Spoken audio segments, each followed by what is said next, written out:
Good evening, brothers, sisters, and gender-normal sisters. It's that time of week again. It's time for Pirates of the Geek Vortex podcast with me, your host, Olav. Welcome, welcome, welcome. All right, so let's go ahead and just jump right on into the Pirates voice chat. Hello there, everybody. Hello. Hello. All right, let me... Been sitting here talking to Ras with a muted mic again. Good job, Caden. I wondered why you were being so quiet. They're trying to chat with him. All right, so let me go into the studio mode, and hopefully this will work this time. Okay, doesn't look like there's any problems. Good.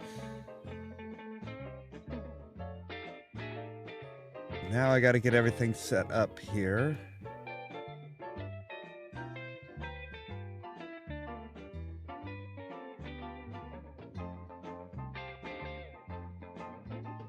All right. So how's everybody been? I suppose I'm around. You suppose? I suppose. You're not sure? Are we ever sure that we exist? Oh, well, kind of, yeah. I mean, all right, let's see here, and where's up here? All right.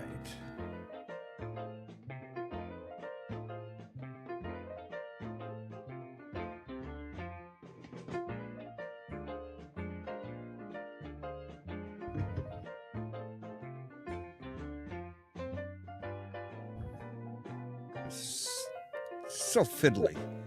Okay. There we go. Now I can see a bit better. All right. So what has everybody been up to this week? Y'all are quiet. Yeah. Meetings, bloody meetings. Ah. I told Rask I found out this week I have high cholesterol and low vitamin D. Oh, joy. Yeah. So apparently I need to go out and get some more sun. Apparently. All right. Would explain why I'm depressed all the fucking time.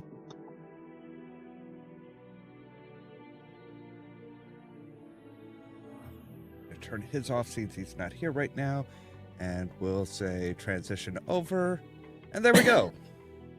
Whew, just in time. Yay! Yeah, I just got everything set up for the layout and stuff.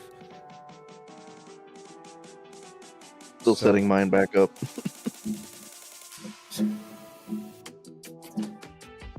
Being very lazy with it. You lazy never. Always. I locked a coup in the hallway. At least when it comes to important things, we all know that if you tell me to make a story and a backstory in a weekend, I'll have at least 4 different drafts.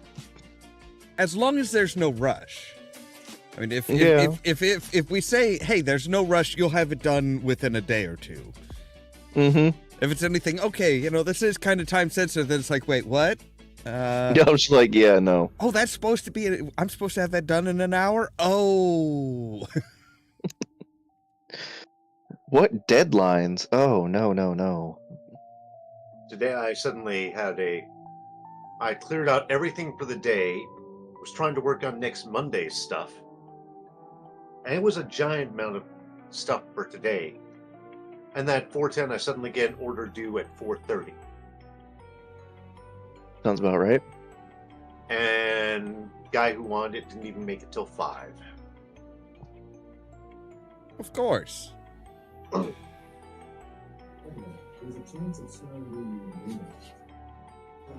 right. Side note, was out with family tonight. It turns out, yes, you can still eat a vegan meal at Cracker Barrel of all places. I would expect Cracker Barrel to be more vegan friendly. I was gonna say that's not terribly surprising. I mean, they they want to make everybody happy. They want you to come in. They want as many people in the store as they can. That way they can sell their crap. Mm-hmm. It's true. They also let you camp in their parking lot because they will let you come in and have breakfast. See, that's smart. Walmart does the same type thing. RV people, they can park in the Walmart parking lots because hey, where are you going to go to get your stuff to throw on to cook and everything like that? If you need anything, you don't have to drive anywhere. You just walk into the store. I don't think they'd let that happen here, but I've never had to go to Walmart at 2:00 in the morning either. So I have in Texas. I miss when a lot of more of the stores in the area were 24/7, and then you could just go in wherever. Yeah. Meyer, Schnucks, County Market. I think, is the Walmart occasionally still 24/7? No, it is. Yeah, it's no longer 24/7 at all. End of an era. 4 years now. Well, almost 5. Are we really lamenting the end of a 24/7 Walmart though? Well, not Walmart, but in general, I miss the era of I mean, yeah, out. I absolutely miss the era of 24/7 shops, but Walmart, man. Hey, where else are you going to get free entertainment? Potentially get air conditioning or heat, depending on what time of year it is, and snacks. My house? Free? You're not going to get free entertainment and all that stuff. No, you're going to have to pay for it. I am, unfortunately, because I still live with my parents. You're going to get everything but those snacks at the library, just not 24/7.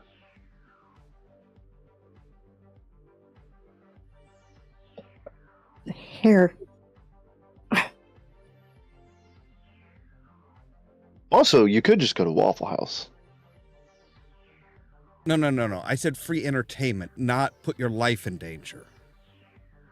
Hey, Entertainment. the meth addicted couple that I met that was living in the storage unit was very friendly, thank you. One was my waitress, the other was just kind of there. There is nothing like watching that video of the woman catching the chair in midair that got thrown at her. One arm. The more you watch Waffle House fight videos, the more you realize the people of Waffle House have seen some shit. Yeah. Is that where they serve chicken and waffles? I don't think I've ever seen chicken and waffles on a Waffle House menu, actually. I've never been, so I don't know. I mean, they do serve chicken, and they do serve waffles. Theoretically, you could have chicken with Chicken and waffles. waffles. Why, yes, you can.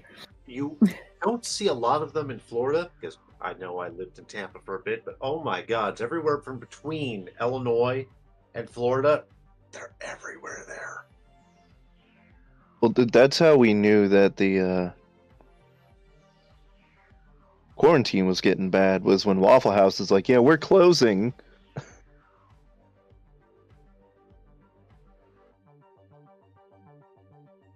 Don't they even have a drive-through? No.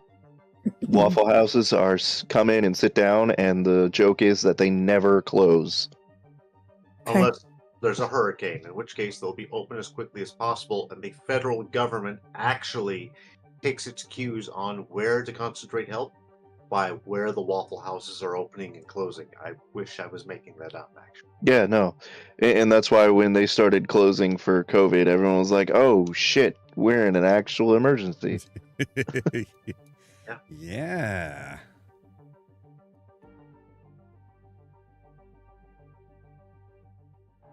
All right. So tonight's topic is one that just kind of popped into my head. Actually, I think it was last night when I was trying to get to sleep.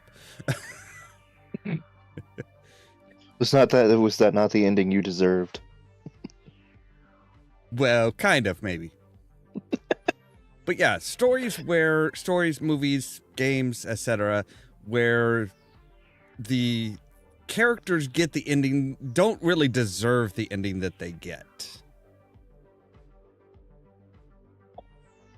So I guess a good baseline would be like the original Fallout game, where, you know, you go, you save, you get the water chip for the vault, you take care of the mutants, you take care of the mutant creation area and everything, and just as you're ready to go home, get in the vault, kick back, relax, that you're told you have to leave because too many people are worshiping you and love the idea of you, and people want to leave the vault and follow in your footsteps, so you are no longer welcome home. Damn. We told you to get the fuck out, and then you came home, and we're telling you once again, get the fuck out. Oh no, they didn't tell him to get it the fuck out. They were like, no, you know, just take care of this for us. Okay, so you took care of that, great, but we're disturbed by this report of these things. So yeah. Can you take care of that too? Can you look into that for us? And then it's, congratulations, you did everything we could have asked for and more. And now you just need to leave. Weaponized competence. Wow. I mean, that's kind of how Fallout functions, is weaponized competence. They have the best of the best of the best, but that always means that there's someone to take the fall. So, I might have a death that is, depending on how it gets handled from here on out, because it was an off-camera death in a fictional world, might need some serious revisiting. If it's left as is, then yeah, it's gonna need revisiting. Okay. So this is a Warhammer 40k death. The character is Commissar Yarrick. Now, for those of you who don't follow 40k lore, yep, Commissar Yarrick is a baseline human who is only a few hundred years old, thanks to generic therapy. He has been fighting orcs in space almost exclusively because he hates them so much. Conversely, the orcs love him because he gives them such a huge, wonderful fight. He is the fiercest of the, and I speak like an orc here, puny humans that the orcs have ever fought. Literally, they captured him once. And when he wakes up, he is surrounded by orcs who are clapping and hand him a ship. And when he goes, "What are you doing?" He goes, "Good enemies is hard to find," is what the orc war boss tells him. They don't want to kill him. He can't fight them anymore then. Did they make sure it was red? They always make sure it was red. So he apparently died off camera, and it's almost a footnote, but apparently it was suspicious that the new character of, new miniature of Angron, Demon Primarch of the World Eater's Chaos Space Marine Legion, has a skull on his new mini that looks suspiciously like Yarrick. So there's, in theory, a subplot going on that Angron came along, killed Yarrick, and now Ghazghul Makhthraka, one of the biggest war bosses there is leading a war, the orc equivalent of a crusade, to avenge his favorite enemy. Because no one gets to kill Yarrick but Ghazghul. People are making audio dramas about this, unofficially, outside of Games Workshop. That would sound like they could make it with Games Workshop. There's a giant audio log someone made of Ghazghul basically sending out orcs trying to get all the info on Angron he can, because Angron's a human who's been turned into a demon. Ghazghul doesn't know anything about that. But when he captures some humans and starts asking them questions, half the humans don't know anything about demons, so they go, "Who?" But the humans they capture who actually know are like, "Oh, we're so happy to tell you everything about Angron." But the question is this being handled well? Right now, the death is off camera, literally handled as Commissar Yarrick died this year. A lot of people are very pissed because Yarick is one of the few canonically gay characters in Warhammer 40k. It's practically a throwaway line, but in one of his first stories, he thinks he's about to get killed, and he says, to someone else over a distance, "Tell my husband I love him," and then he gets out of, certain death. It says a lot when the Imperium of Man has better LGBTQIA companionship than we do. To be fair, the only things they hate about humans, besides... They hate if you're a heretic, and they hate if you're a mutant. That's it. But they have a very broad definition of heresy. It depends on who you deal with, because it's like, you're a telepath? Get on board the black ships. You're an Ogren? Welcome to the Imperial Guard. You're a squat? Oh good, we have a treaty with you guys. Not that we're ever going to admit that you exist. No, they got their own codex again. Oh. The Leagues of Votan is the new name for the squats. I must be behind. Last I checked is that we don't exist. No, they finally undid the whole "the Tyranids ate all the squats" thing.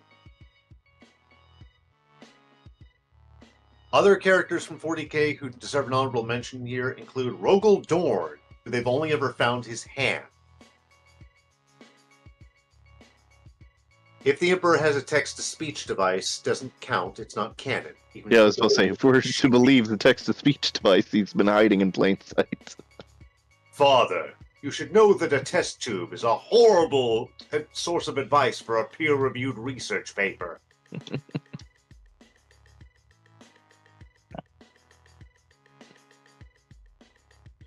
Is that a friggin' Dragolich? Is that what you have me fighting right now?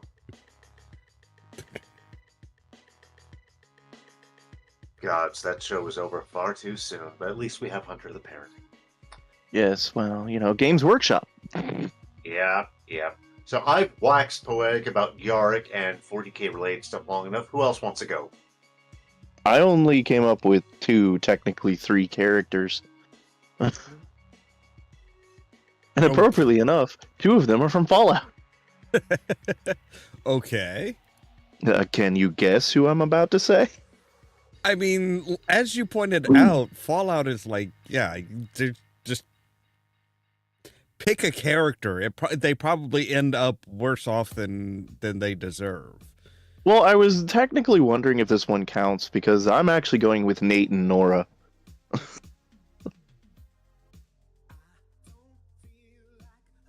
I mean, I don't know. How would you say that that they are worse off than they deserve? Well, I mean, first off, depending on which one you choose, whoever you don't choose gets murked just because they're asleep with the baby. I'd say that was kind of, you don't deserve that. But then I'm actually leaning more towards Nora, because if you think about it, no matter what ending you get, be it, siding with the Brotherhood or siding with the Institute or whatever, she still has to deal with the fact that A, Nate's dead, B, her child has turned into a megalomaniac, and C, everything she knew and loved is now gone. I mean, that's the same for Nate. Yeah, but, I mean... Don't give me this, I don't know. Well, he should man up shit. No. I I think it's specifically that, Nora is the mother, so, she had a little bit more time with that baby. Yes, but okay, so with Nate, it's kind of the, he always, the whole military background bullshit of, oh, well, I've protected the country, I served the country, and this is the thanks that I get. I get frozen, my wife gets killed, my son gets abducted. Yeah. And then we get hit with a nuke. Because why? Because they need to sneak in a reason for the title of the series somewhere. I think my biggest thing is if we were going to go to nuclear war and people were going to drop nukes on us, why Boston? Out of everywhere. Considering that this city that Olav and I are in was a major target for the Soviet Union.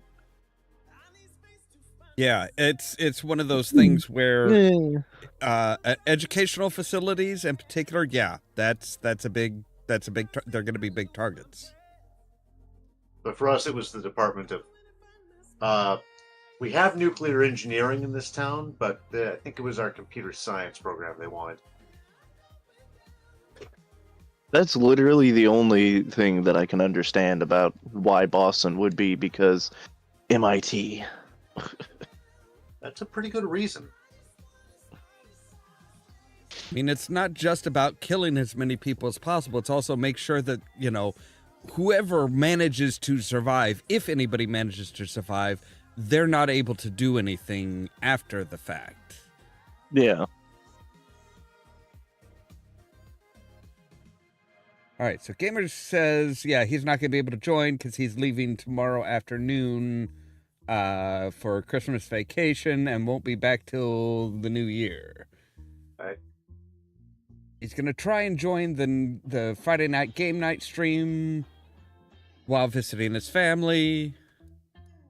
But, you know, that's anytime you have, oh, well, you know, going to be with family, it's always a kind of a crapshoot. I mean, yeah. I don't know his family well enough to say, hey, he shouldn't forsake his family to be with us, so.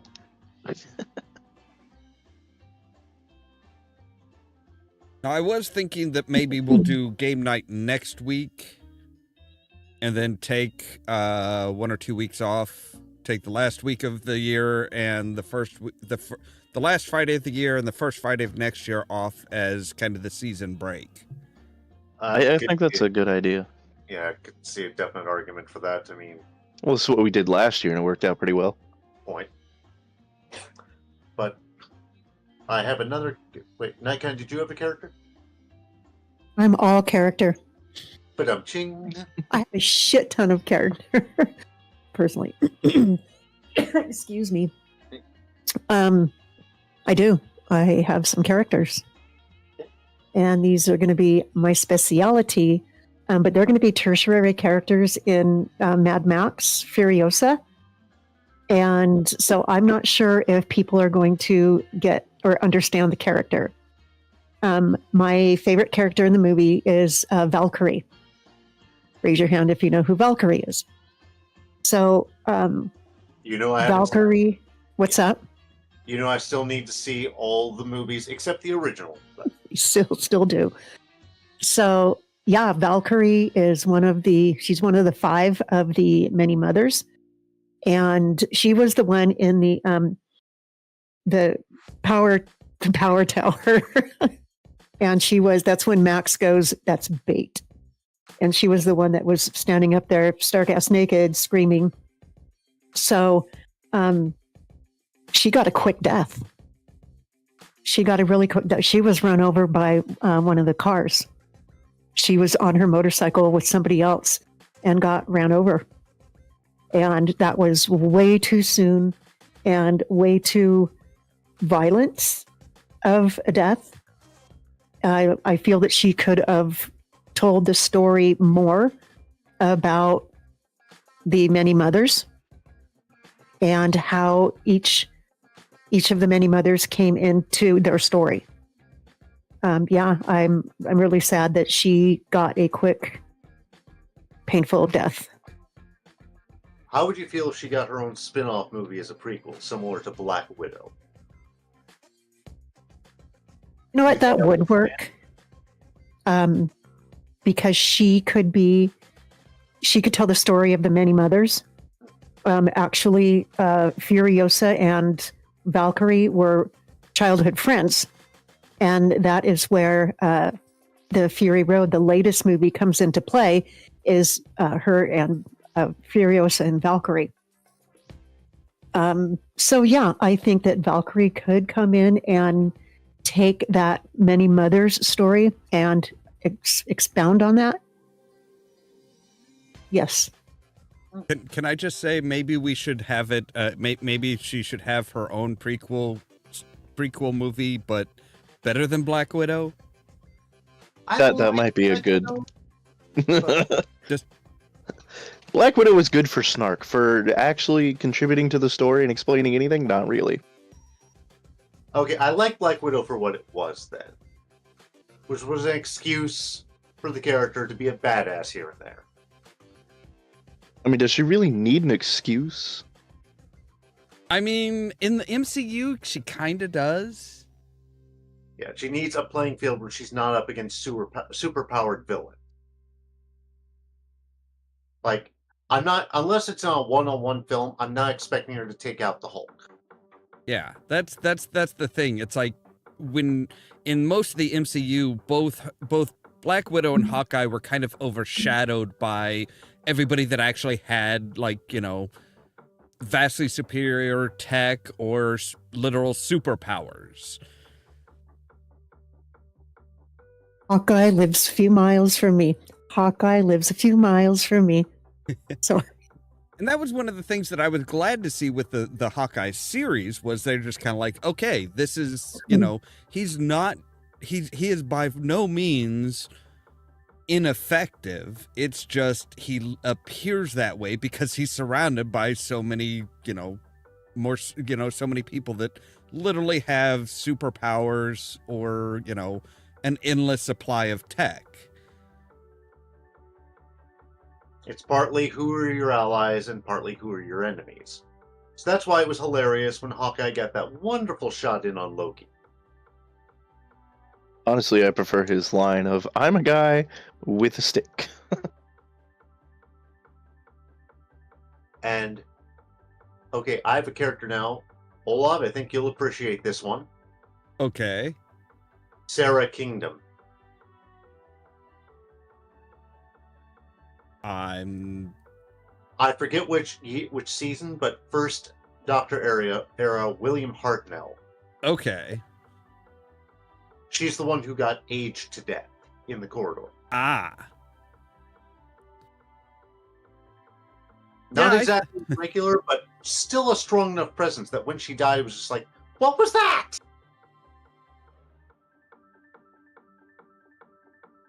Now, I will say there, just to go the other direction, one of the characters that I think that got an ending that they didn't deserve, that was much better than what they deserved, has got to be Anakin Skywalker / Darth Vader. Yes, I will agree with that. I mean, the whole, I turned against the Emperor at the last minute, and I get to be on the light side, I get a Force ghost and all this stuff, and it's like, wait, but you slaughtered children because of this man just told you to. That's not something you just bounce back from easily. Well, yeah, but you see, I'm the incarnation of the God of the Force.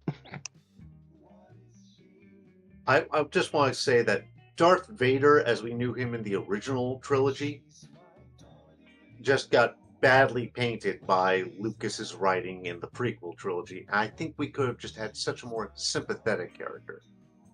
To this day, I'm convinced that the reason we didn't get a sympathetic fall for Anakin is because, well, partly because Chief Palpatine, the person who corrupts him, has no humanity or sympathetic qualities. I'm not saying you can't occasionally have a ham-fisted villain, but whenever I look at Anakin's fall, I go, how?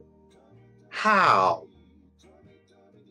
Well, it's one of those things though that it's like, he was told to go slaughter the children, wipe out all the Jedi. So, he didn't even kill off that many actual Jedi. That was all the clone troopers. He just went and slaughtered kids, and it's like, yeah, that, not sure you should be able to be like, oh, hey, so, sure, I did that, but, I eventually stopped the Emperor. It was the will of the Force that all those children die.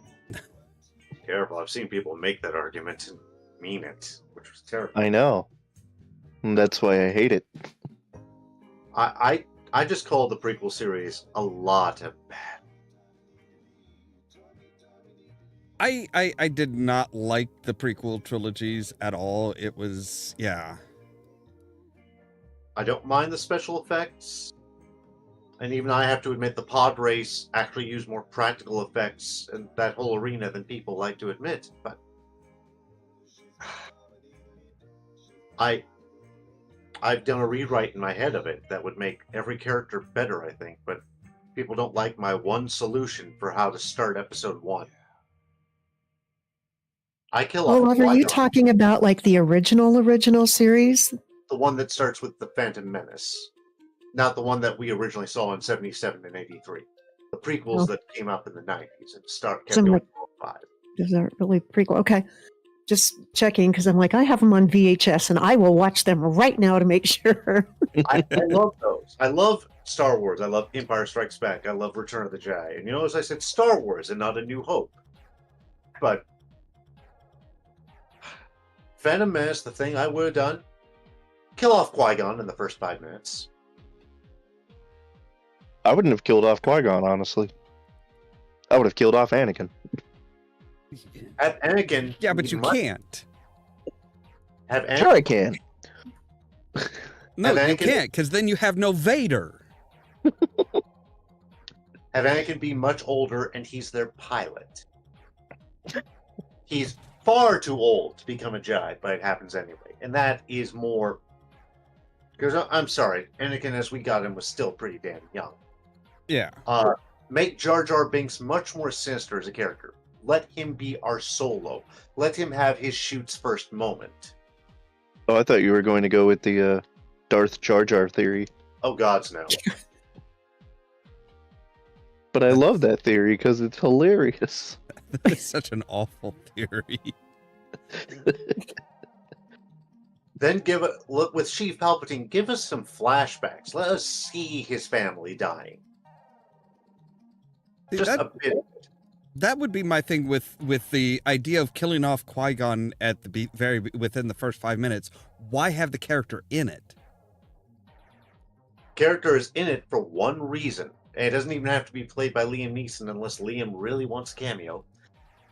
And that is so Ewan McGregor's Ben Kenobi loses his mentor early on, is now stuck in the middle of Naboo's wilderness with a Gungan he probably doesn't like. Yeah, but see, the reason I like Qui-Gon is that And we got to see Obi as a hot-headed young one. this is where I'm going. And he suddenly has a pilot who is suddenly showing up force sensitive, putting Obi-Wan in an impossible situation of, congratulations, you are now a mentor figure.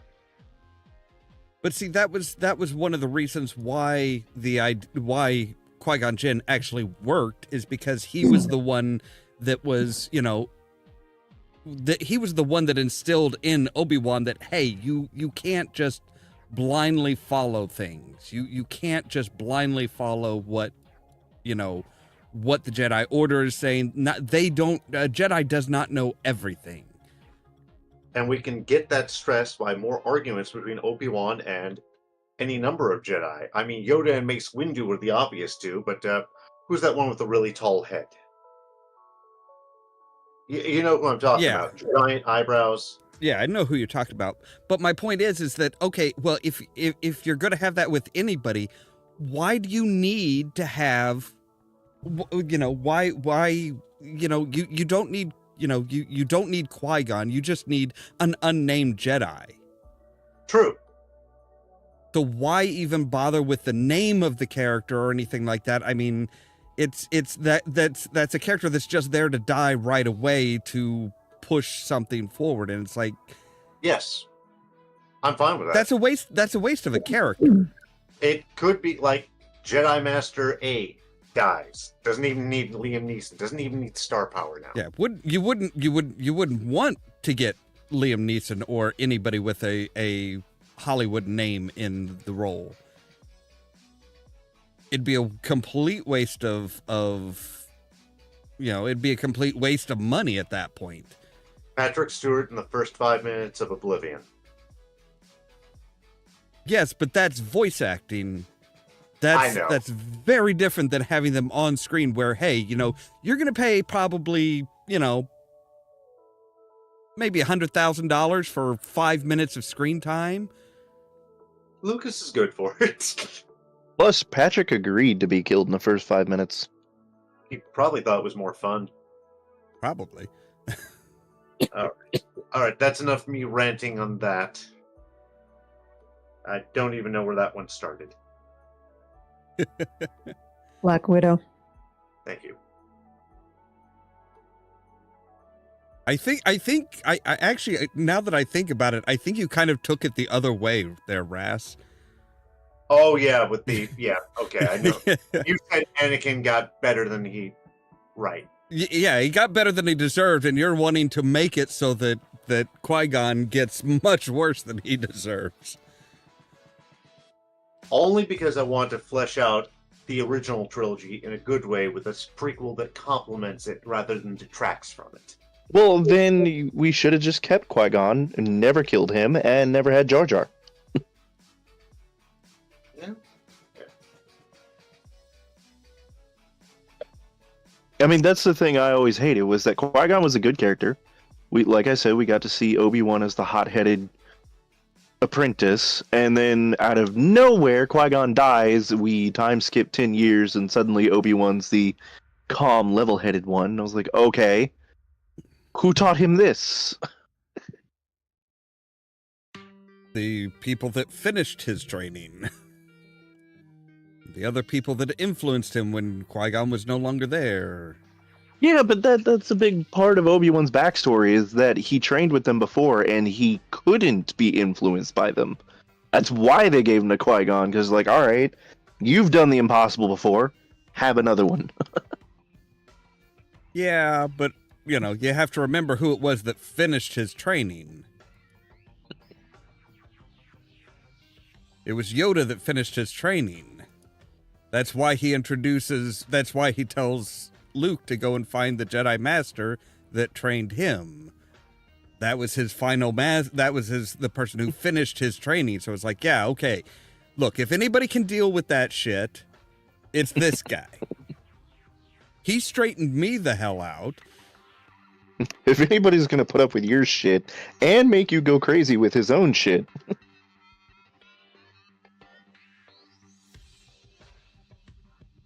Now, going back to Nightkin's one, I would have to say that most of the characters in any of the Mad Max movies deserve far better than what they got. Yes. Night kind. At least you didn't call me nightstand or nightgown. No, I'll take it. I've played too much Fallout. So that's kind of every time I see your name, I always drop the D because it's like, oh, Nightkin. Okay. It's like, okay. No. Okay. Well, I think that a lot of those characters needed to die. And I forget the name of the lead war boy, and he was the one that sacrificed himself because, well, one, he was going to Valhalla, and he was the guy that jumped off the back of the car and with those explosives in his hand and blew up the car in the back. I don't know if you guys know that, but that's where I know that that part of the story. And I think maybe that was a good death, albeit very I don't want to say tragic. It was very, very, kind of a very bloody death. But in order to carry on with that storyline, pretty much all through the movie, is that a lot of people needed to die in order for other people to take on their character, to take on their role. And so like the bullet farmer, he got blasted in his eyes. And so people are like, they're helping him, take over his job. And so that is just like an evolution of a character. Somebody's going to die. Somebody's going to take over that role. So that like Ras was talking about, to carry on Valkyrie's character and go off on her own series, her own movie. That, yeah, I really think that it could have been done. Part of that was done in this, I don't want to say next movie, but the Furiosa, because her, Valkyrie and Furiosa were friends. So, but did she create her own storyline? No, that's as far as she went. But yeah, she could have carried on the many mothers. She could have explained why, where the crowfishers are, why that place is so toxic, and how the crowfishers came to be. So yeah, I really think that she could have. It would have, yeah, things like that. It's like, they're really good at just kind of saying, hey, so, we're going to kind of hint at a story here, and, this person had to do something to get to this position after all. So, but, we're not actually going to show it. We're just going to let, it's almost kind of like it's almost a George Lucas-like response, because it's like, we're not actually going to show you what happened. We're just going to hint at it and hope that there's enough interest that one of these days we can do it. Well, the real reason that Valkyrie got killed off so fast in the movie is because she just wanted to go back to Australia. That's the only reason. She would have stayed in the movie. But seriously, she was just ready to go back to Australia. She's actually a gorgeous, gorgeous supermodel. Absolutely stunning. Well, maybe she had a modeling job or something. I don't know. Possible. Scheduling conflict, no extended roles. Yeah. I think the other character that got killed off too quick, that was very, I want to say, viable to the storyline, was the Keeper of the Seeds. And again, another tertiary character that she was part of the Many Mothers. She was one of the 5 of the Many Mothers. Damn it. I'm dying, excuse me. And that was her job, she kept all of the seeds, the trees, the bushes, the flowers, the fruit trees. And her job was that she was going to go back with the 5 of the Many Mothers and, damn it. Sorry, excuse me, and plant the seeds where there was water, and do not become addicted to water. And restart the land again, because that was part of where it was green. She ended up, what the hell? You're getting too serious for the show. They're telling you to lighten up. Well, the story was characters that got killed off too fast. Sorry. Yeah, so Keeper of the Seeds, she got it in the neck and she had to give the seeds to somebody else. Ta-da! No coffee. Yeah, I told you. And now it's just, yeah. Shut up. All of you, just shut up. Okay. I'm done. I'm done being sad. Keeping on Mad Max, do we think Toe Cutter got what he deserved? Yeah. I think he died too quick, honestly. I mean, a lot of that's due to the pacing in that film, I think. Yeah, I could see that. I mean, technically, he did reincarnate into Immortan Joe and then get immediately murked again.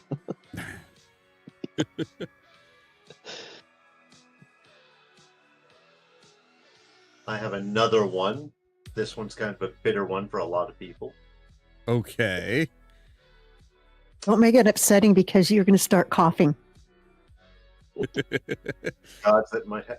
Okay, Jadzia Dax. Now, many of us know why. Also, the weird shit that was going on around the time. Now, for me, the death was spoiled by TV Guide the week before with an article, Deep Sixth on Deep Space Nine. Nowadays, we know that her character death was due to conflict with, drumroll please. I'm sorry, I don't have that ready. I was gonna say, My drum set's on the other side of the room. Wait, where's my drum roll? Wait. Where's my drum roll? I'll give you the lead in again. And we all know it was due to a conflict with Rick Berman. Not surprising. Did I do that right? I love how we said drum roll. We got a rim shot. Honestly, it's Rick Berman. The rim shot is appropriate. So I'm putting on my blanket. Fuck whoever is watching, cause I'm cold. I was gonna say, why would that be? Well, I just know someone's gonna be like, "Oh my god, that's cute." But yeah, so the character of Jadzia, played by Terry Farrell, is effectively killed. The symbiote is passed to the next Dax, who I didn't see much of because okay, full disclosure, I still need to finish the final season of Deep Space Nine. I didn't at the time because I was switching out from dorm to apartment. I didn't have ready access to the current season back then. The 90s were weird for me.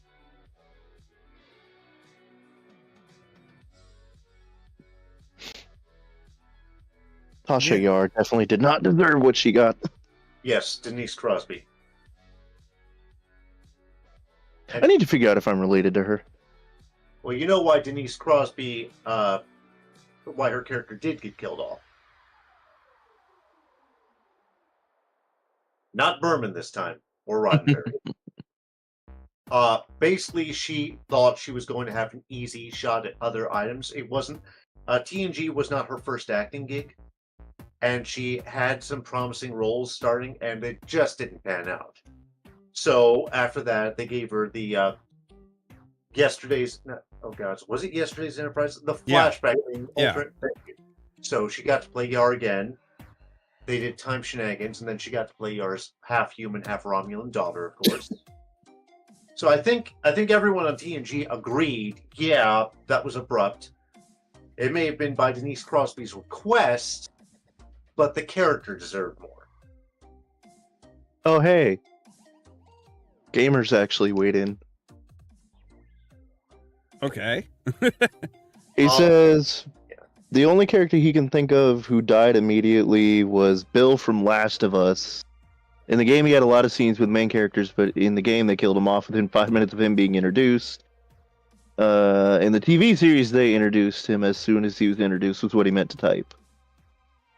It's the weird thing about the series. I mean, look at Shane in The Walking Dead. Lasted a lot longer on TV than he did in the comic. And yes, gamers, absolutely, Rick Berman's bullshit. I am so glad she immediately had no issues calling him out on it. Yeah, because he was like, "Oh, this is the communicator that, she wore in her last episode," and it's like, wait, no, because the recording process was reversed, so it wasn't the last one. And by the way, I still have that motherfucker.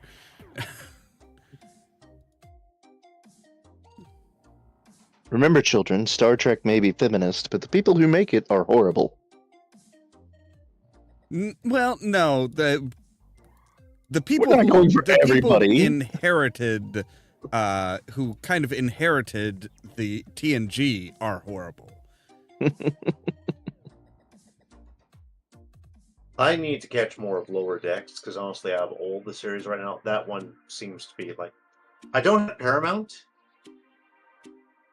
I'm about to kill my Netflix. I just signed up for that Disney Hulu HBO combo that's only, if you get it with commercials, it's dirt cheap. So yeah, even without even if you get it with no commercials, it's like it's $30 and you get access to HBO Max, Hulu, and Disney Plus. And you know what the best thing about this deal was? I didn't need to take ESPN with it. Yeah. I was like, why are you trying to sell me on sports? Do I look like a sports guy? Well, everybody loves sports. Aren't you American? Actually, no. I am a meat popsicle. Hobby horse is now a sport. There's so many ways I could take that. Riding your hobby horse around and doing jumps and doing whatever they do with real horse. Hobby horse is now a sport. Why? Men will come up with any excuse to play with their sticks. Hey. Alrighty then. All right, I will respect ESPN more if they do a boffer LARP as a sport. Like, those are leagues with rules. That would Oh, hey, I get to do my job. I just have to get to it. What? Gamers put something that YouTube chat didn't like, so I had to moderate it. Oh. YouTube movies, I guess you used to pay like $10 a month. They are now raising it to $89 a month. Yeah, I've never even had an interest in the YouTube premiums, whatever the hell they call it these days. Yeah. How would they justify $89 a month? Well, you're getting it without any, you're getting it without any commercials. You're getting like movies and stuff that they have available on YouTube without any commercials, without having to rent it or buy it. And, it's fucking Google. Come on. Yeah. Of course they're going to try and milk every last cent they can. I just can't wrap my head around that price point.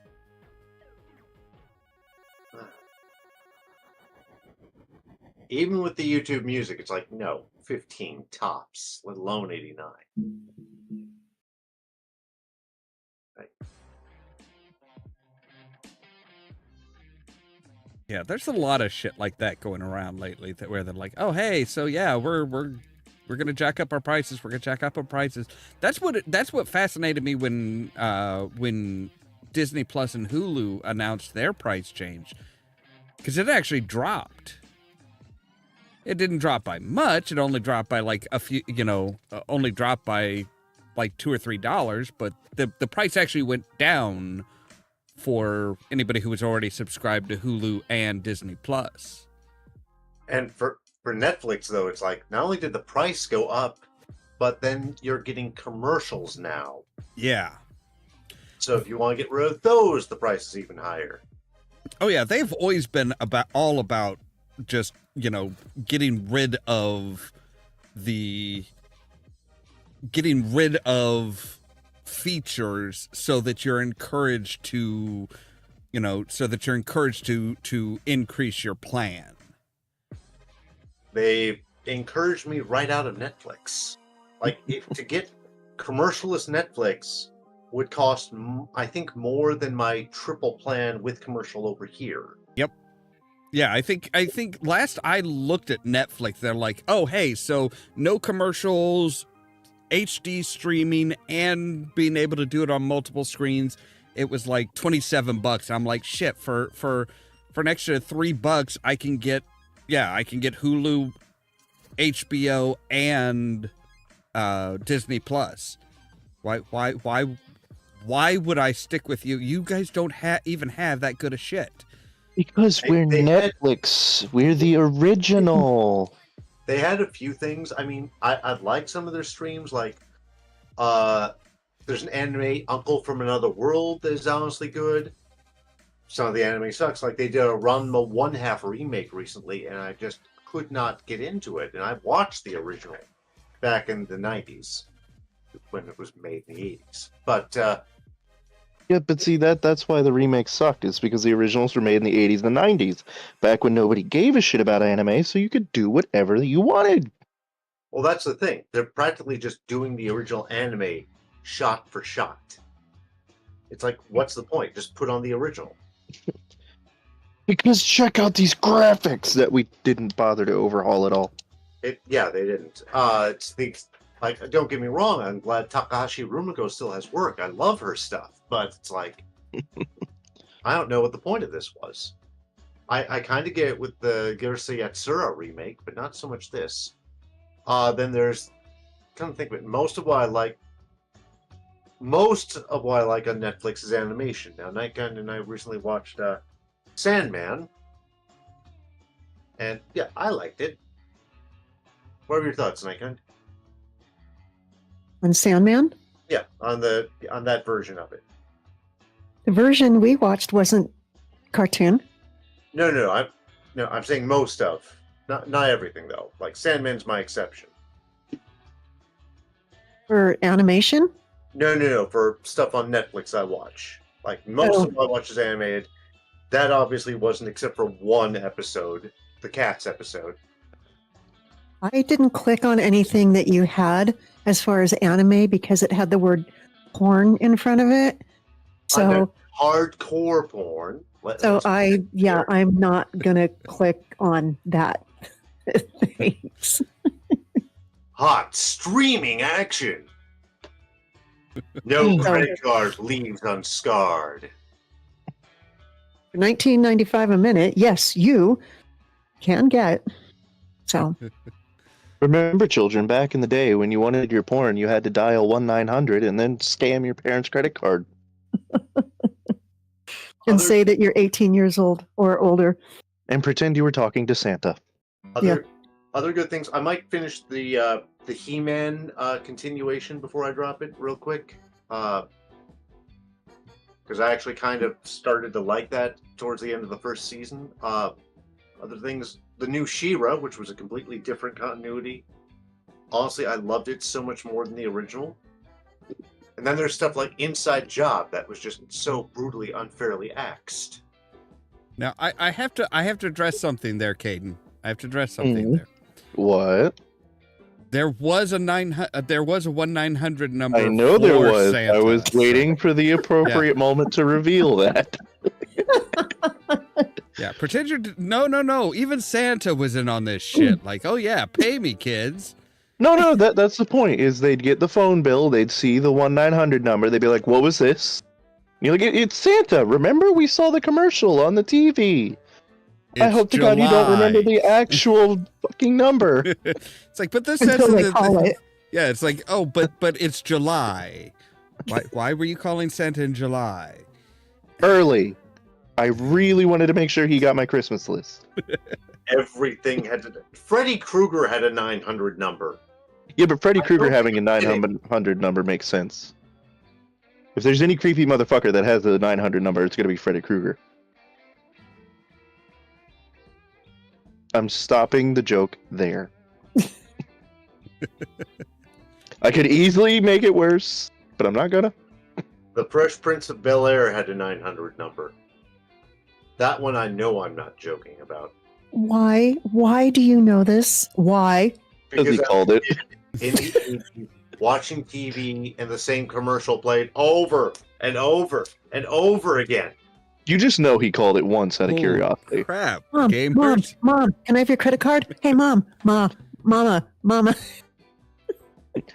I need to call Will Smith at this number. Gamers, how serious are you about 3K on Sierra? That actually doesn't surprise me too much. You know, I've been trying to not point out that Gamers has like this unhealthy obsession with Sierra, but nope. I can say it now.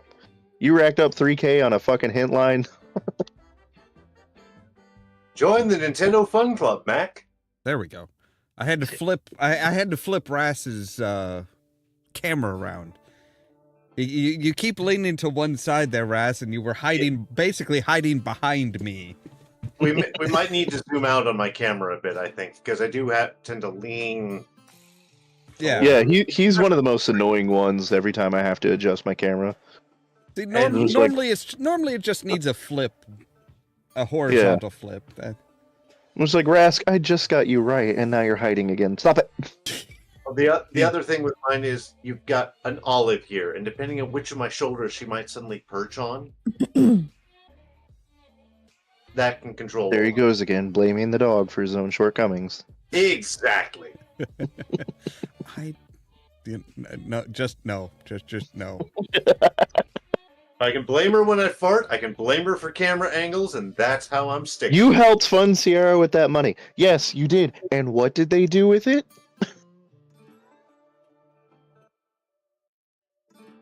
World of Zine,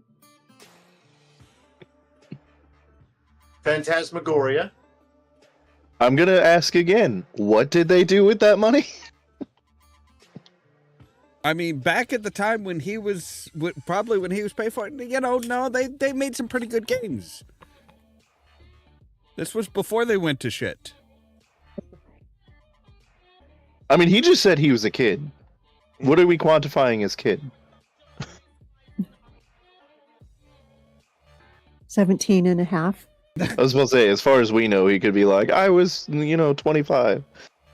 Oh, now he's going to do the subject change. Yeah, 12. Well, yeah. okay. That is definitely kid. That's anybody under the age of 27 for me. As long as this was like before the what was it, King's Quest 8. Oh, Jesus. The Eternal Mask. I mean, as long as it was like well before that, you're fine. If you helped fund that, I have problems. Well, I stopped at 6. 7 was a good game.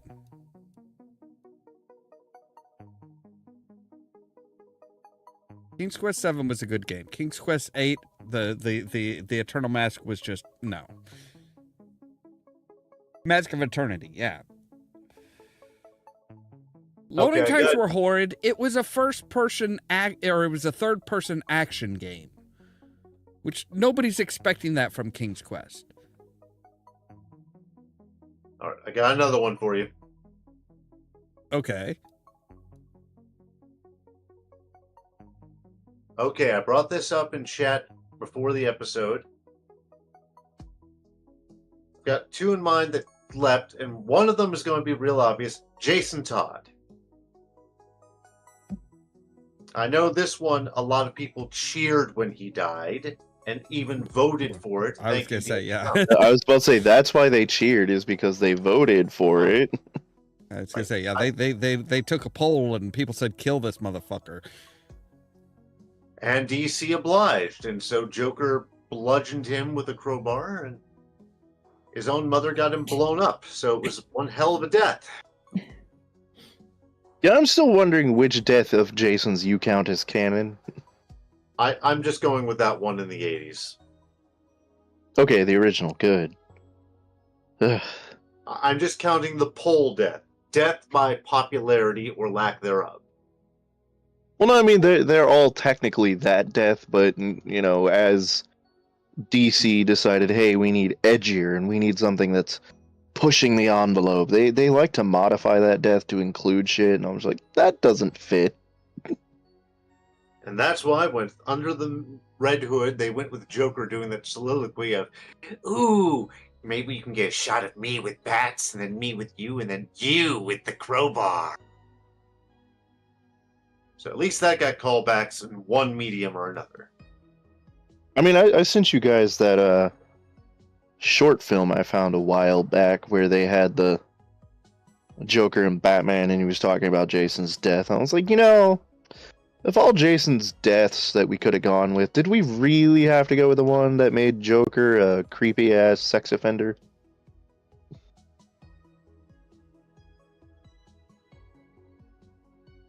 I love the silence when I point out shit that actually is canon. Everyone's like, we would prefer we forgot that existed. Yeah. just yeah. So what are people's thoughts? Was that death deserved or no? I mean, if you ask the people who took the poll, yes. Yeah, I knew this was going to. I knew I was. I didn't think it was, but I mean, Okay, to be fair, I can't weigh in because I was not around when Jason was originally Robin. Can't weigh in because I don't know. It's amazing how much stuff I don't know other than Mad Max. So, I don't know. There's nothing wrong with being an extremely niche geek. I guess not. I mean, half the time they're talking about movies and comic books and Star Trek, and I'm just like, I like movies and books. speaking of books, then I've got another one that I was bringing up. When I brought up Jason Todd, I also brought up, and I know I'm going to have a lot of people go, who? Sturm Brightblade. Who? So, Yeah. who here is Voiced familiar on with Leapwing? Dragonlance? Barely. Okay. Sturm is a character killed off in the second book of the original trilogy. He's since, like we would like to see with Valkyrie, gotten a lot more exposure in things that, books set before his death.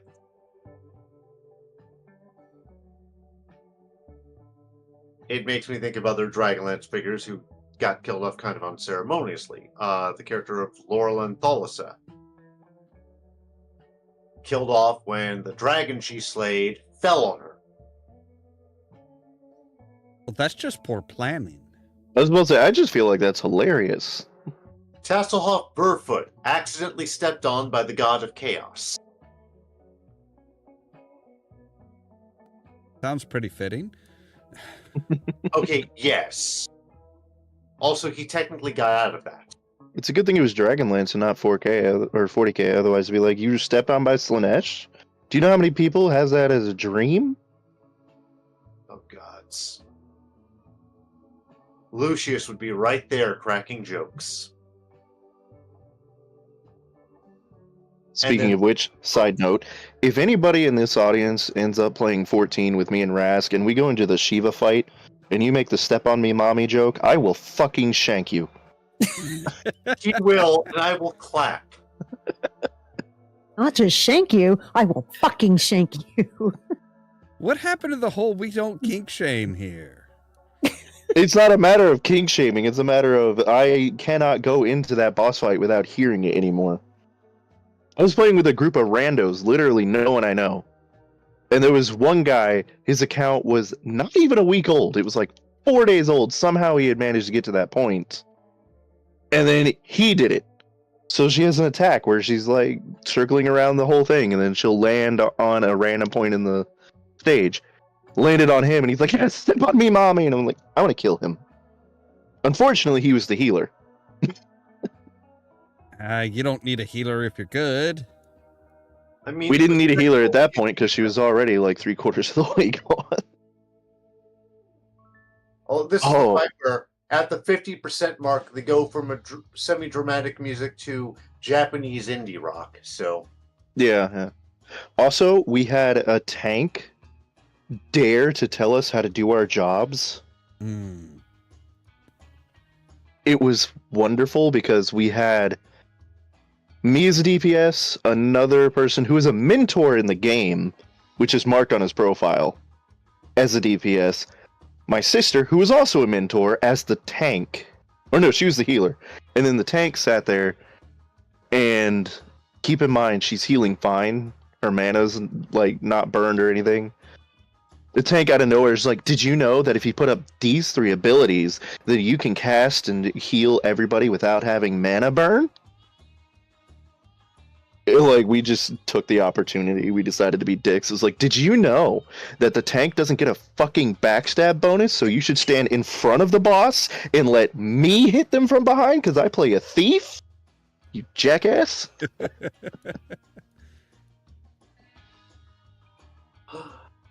hard to believe that was an ARR fight. Oh no, I don't remember what dungeon we were running then.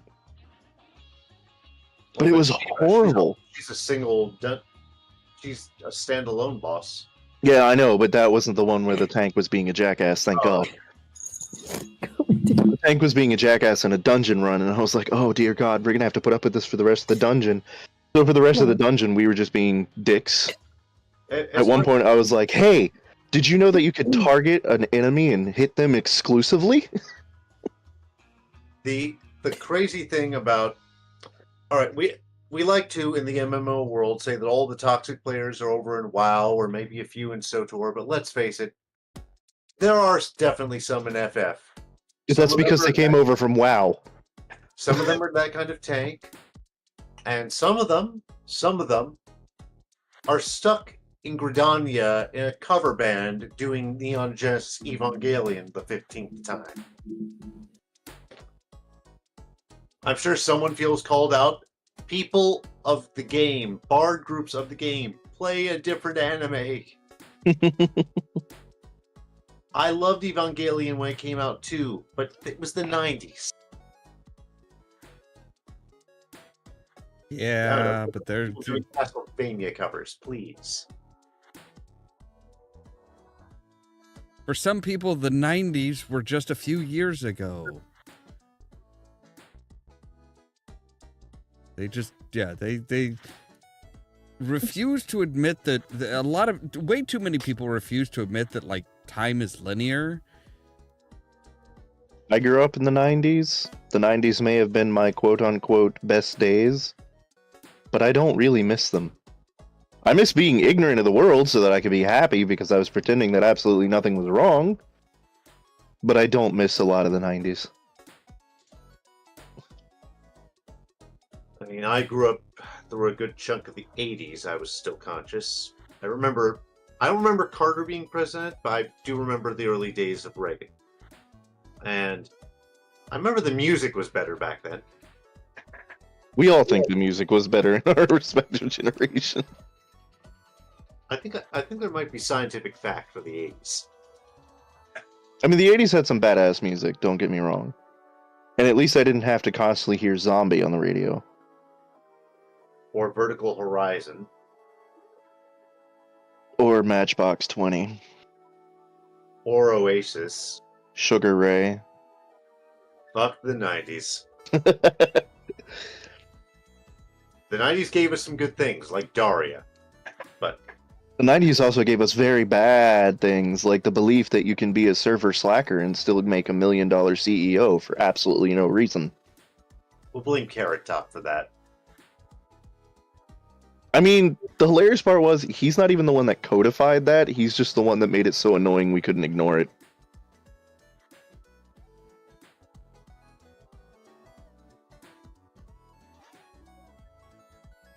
Just farted on things.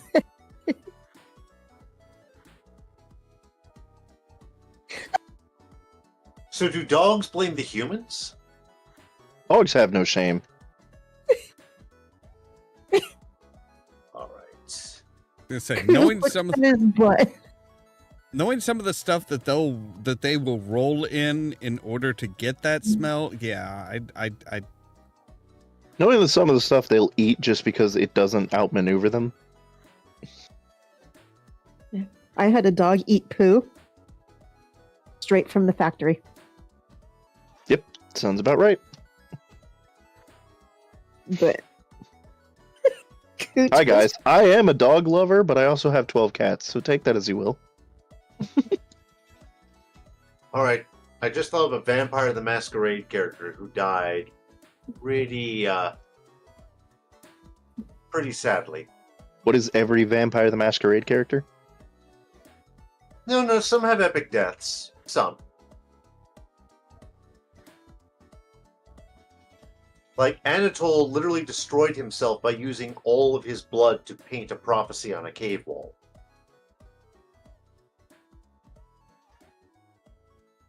That's pretty freaking metal.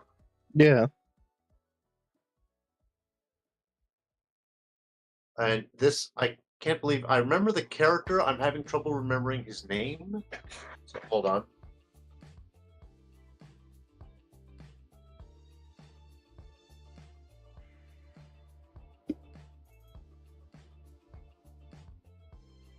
Okay, what is your character name?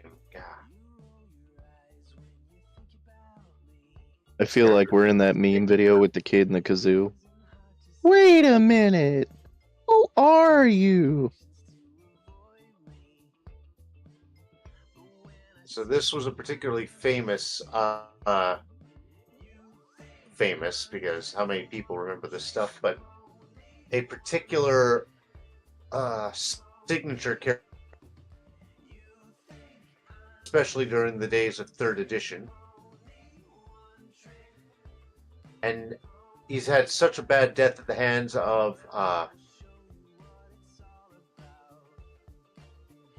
Archon Theo Bell that now I'm having trouble remembering him.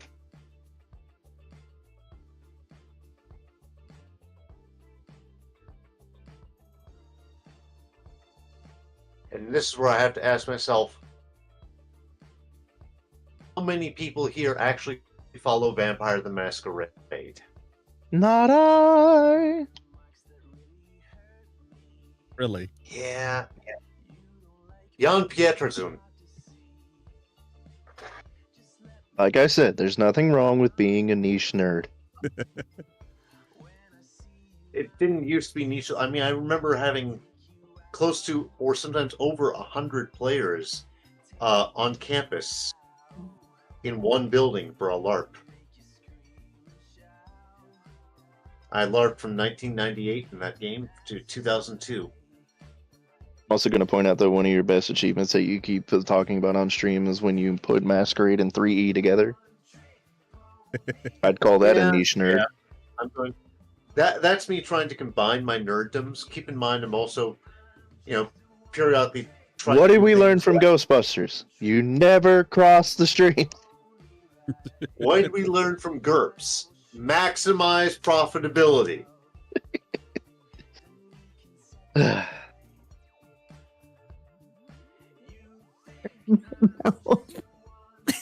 Sorry. You do realize that if we ever play 40K, you and I have to be Noise Marines. Okay, again, a chaos game. So, assuming we're all chaos in some way. And if we're Noise Marines, that implies Slaneshi. And if we're Slaneshi, that implies we can have Dark Eldar hang on. Yes. Okay. I'm just pointing out that we have to be Noise Marines because we're the only ones with the qualifications.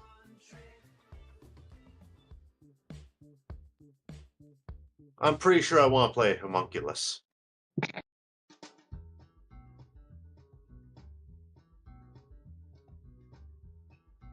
Any particular reason?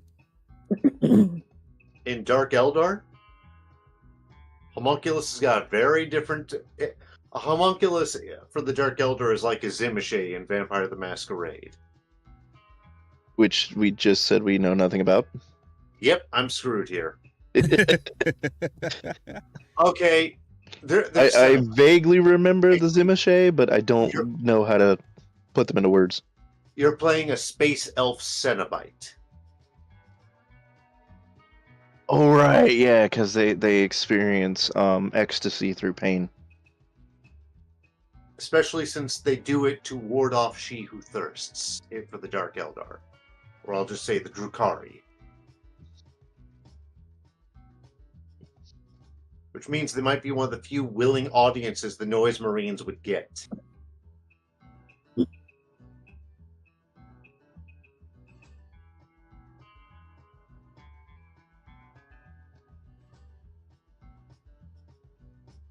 Excuse me. Other horror. I'm trying to think of what everyone here would be best off playing in a 40K game. If we, oh my gods, which one of us would run this? No one. That's how you play a chaos game. Nobody runs it. Everyone's the DM.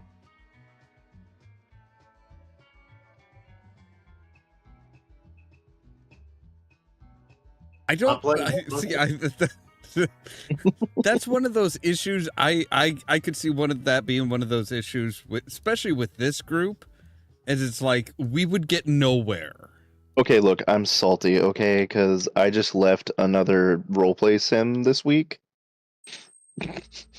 I mean, No, we would sit there and we would be like, okay, I'm gonna do this, and for this reason, and blah blah blah blah. It's like, okay, but wait a second. If you're gonna do that, then I'm gonna do this. It's like, again, it's one of those. You're gonna be. We're all gonna be sitting in the tavern or wherever, and Oh just yeah, it's gonna you be. and I would never get anywhere because we just keep loophole and lawyering each other. The enemy will have to come to us. And at that point, we beat them out of sheer spite. It's like, excuse me, you are interrupting our conversation. I still need to run you all through the comedy horror game. We still need to write the comedy horror game. Couldn't hear you. I said we still need to write the comedy horror game. I already did. Of course you did. I needed to have it ready to run everyone through. I was wondering if you were going to do character creation while we were on the off days. I was trying. Oh, well, we'll do it another month. But Well, hey, if we're taking 2 weeks off, pin people down and get characters created. We'll do it sometime next year. okay. Maybe we'll make it a very special episode. Tonight on a very special Pirates of the Geek Vortex. You don't know it'll be pirates, maybe it'll be howling. Okay, true. Either way, Nightkind, do you have audience sounds? Like things like uh-oh. I'm sure we could manage to get some together. Yeah, it lets you. No, wait. I was about to say, I know there's a dramatic gasp in there somewhere. I mean, Not this one. Yeah, not this one. Damn. see, sometimes at work, we'll have Adam play a laugh track during the more funny moments of our morning meeting. Especially when him and one of the other managers start throwing pens at each other from across the room.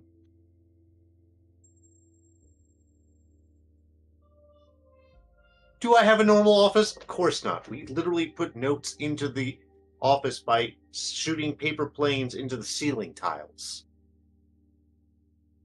Yeah, that sounds about right. Yeah, it really does. Knowing at least a couple people that work there, it's like, yeah. Bindery is littered with, the walls are painted in a combination of anime and Star Wars posters. Not surprising in the least.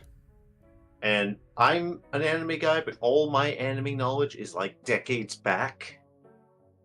So when I bring up one of the series I grew up with, everyone looks at me like, what? It's okay. At least you're not like me and you bring up Wordsworth as a serious anime. No, I go back further. I bring up series that never made it here to the US legally.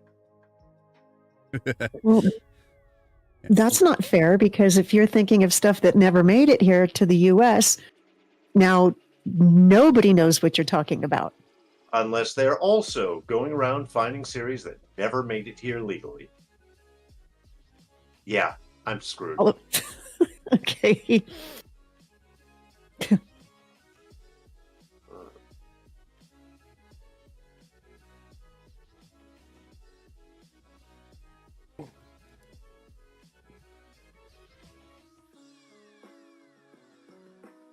I have the ceiling fan on. I'm just constantly taking hair out of my face.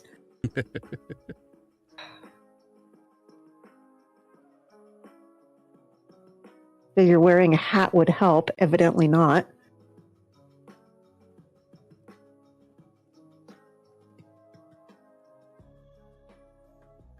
I always have that problem when I'm trying to sleep. Like, I can have my hair tied back. Doesn't matter. It's just like it always finds a way just to come around. It's like, no, I don't want to choke on my own hair while I'm asleep. That would just be embarrassing. Yeah, how would they find you? With a mouthful of hair.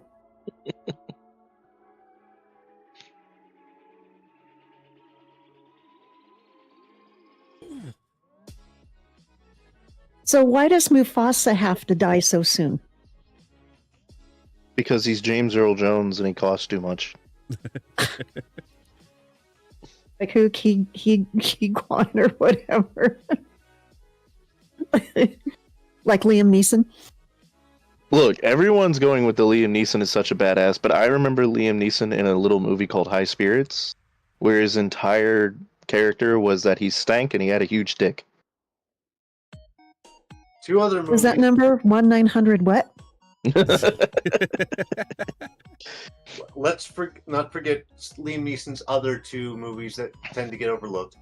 Dark Man. That's a Bruce Campbell movie. And Krull. Where the fuck was he in Like Krull? Krull. He's in Krull, though. Where was he in Krull? He's one of the, were they bandits? I mean, Oh, that's right. He's one of the knights. It's been so long since I watched Krull. I had it on one of my little Prime whatever channels, and I'm like, oh, I need to watch that again. I liked it. It was like Now cheese. The music is going through my head. Dun dun dun dun dun dun dun dun dun dun dun dun dun dun dun dun. They had a memorable score for a movie that didn't get any sequels. I mean, as far as Mufasa goes, like it kind of makes sense. Because I mean, Lion's Pride's, it's only, there's only ever one adult male in a pride. So the fact that Scar was there at all was, shouldn't have happened. So he already went against the rules of nature. So Don't he forget the called fact it that down on himself. Don't forget the fact that when one male takes over the pride, he gets the previous male's harem, which means yes, when Simba murdered Scar, he inherited his mother. Well, you see, you're assuming she was still alive. She is. They make that very clear.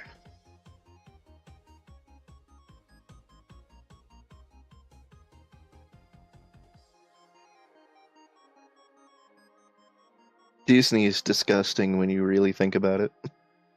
Look, there's some things we just don't need to think about in our fiction, like the episode of Star Trek Voyager, where technically Tom Paris and Catherine Janeway have kids.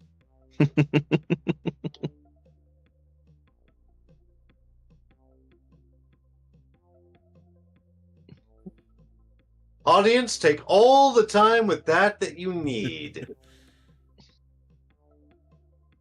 See, I could never get into Voyager. I could get into a little bit of DS9. Voyager came along, I'm just like, you know what? I think I'm just done for now. Voyager gave us 7 of 9, and that's all I care about. Janeway was a great captain, but 7 of 9 was a better character. I mostly got into Voyager enough to watch it, but I think TNG honestly had a better, more familiar feel, so I kept with it more. And out of all the series of the 90s, the 80s and 90s, Deep Space Nine is probably still my favorite. I tried watching Enterprise, couldn't get into it. I honestly felt that was one of the biggest wasted opportunities in Picard. Is that you put Picard and 7 of 9 in the same room. You even got them talking about the Borg days, but you didn't really go into it. I need to finally catch Picard at some point, but I've only ever seen the first episode, because that was the one they made free on YouTube at the beginning of the pandemic. I mean, they try to make it build up to this impossible choice for 7 to make. But yeah, it basically boils down to, oh hey, we were both Borg, and then Picard's like, yeah, but you were just a drone. I was Locutus. So, like, remember, you still don't know shit about what it's like to be me. Every time you guys talk about Voyager, I want to say V'ger. I don't know whether So you do guys I. are V'ger. Okay. Yay. I hear the voice, and all I hear is that we must meet the creator. Yeah. Okay. Thank you. I'm not the only one. That's a character who didn't deserve what happened to her. 7 or No, the crew member who became the emissary of V'ger. Yeah. Like, you got offed just so you could come back as a meat puppet. And then replaced with Kirstie Alley, which wasn't that bad, but really? I didn't think that, I don't know. I wasn't a fan of her in that role. Just, that didn't work for me.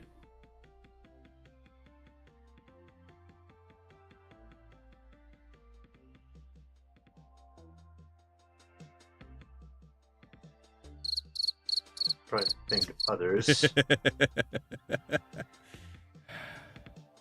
Somebody's having too much fun with the soundboard.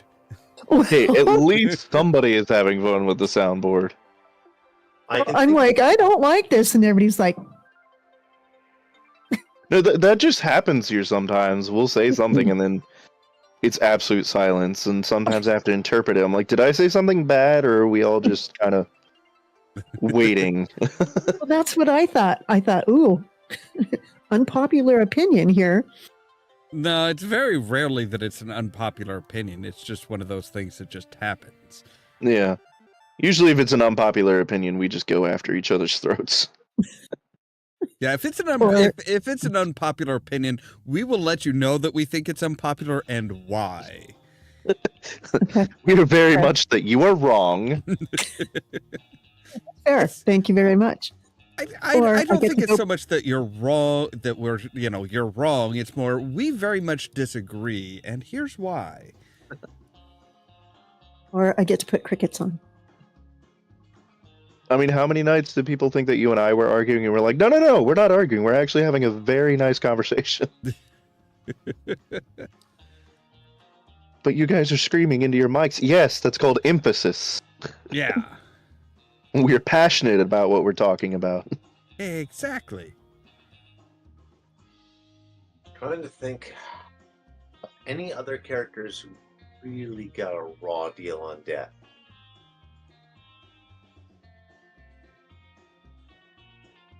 I mean, there's plenty of people who just got shafted. I feel like that's what makes this subject so touchy, is that we have a, like, Rolodex of people that we could I mean, and that's the thing. It's not necessarily that they died or, anything like that. It's more they just, didn't deserve what they got. Yeah. They got an ending, but it, like with Fallout, the main character didn't die in the original Fallout. He just wandered off into the desert and eventually formed a whole new colony.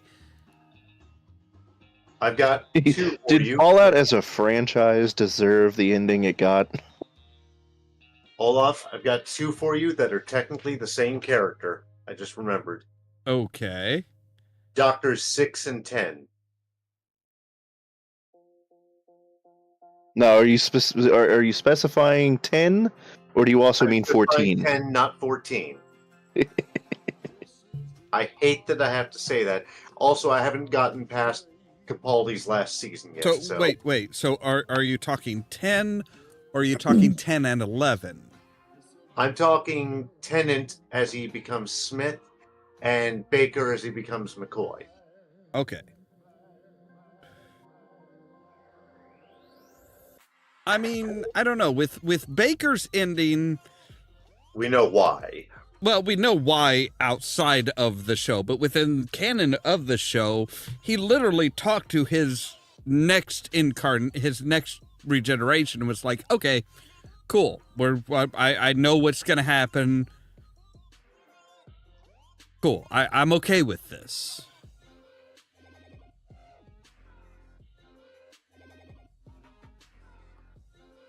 I'm not sure that would really work. I mean, we've seen odd things. We saw the 4 to 5 talks as the 5 that had been following 4 around merges into him after he falls off the tower. Yeah. So that got weird. If we're going with Doctor Who, I have to ask about Rose and Donna.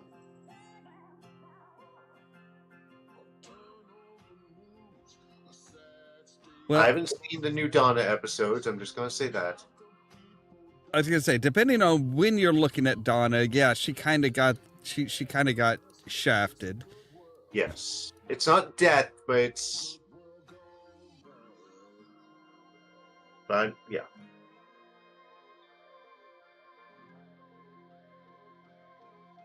I think Rose did kind of get shafted. She got her paradise in the end, though.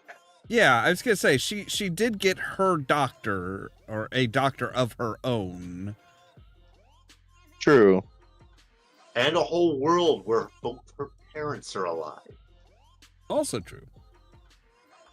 And she gets blimps. She didn't get her spin-off series, but she got blimps. But now I just thought of someone really, really got shafted. Okay. An MCU character. 2 of them, actually. But one of them struck me especially brutally. And that was the one who'd had the most character development. They both die in the same scene. The obvious one is Heimdall. But the other one is the Infinity War death of Loki, who had just gone through a ton of character progression and then... Yeah, I mean, that's... I don't know. And that made the Loki series, when it came up, feel kind of like a waste to me, because, like, the character's back, minus all of the progression. Yes, but you have to understand, that is comic book logic.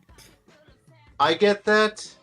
It always, you no matter how much development, you always come back around to exactly where the character started. Yeah, this happens a lot with my favorite Marvel character. Well, that was Stan Lee's plan. That's how he planned everything. He's like, this is how you have to do it. Some of these characters, I kind of wish they would get killed off rather than... Like, it's hard to like what they've done to Peter Parker over the years, because it feels like they're just torturing him for the fun of it. I mean, they are. Yes. They've actually made that canon that's literally his point of existence. And my favorite character, Magneto, they just can't make up their mind on.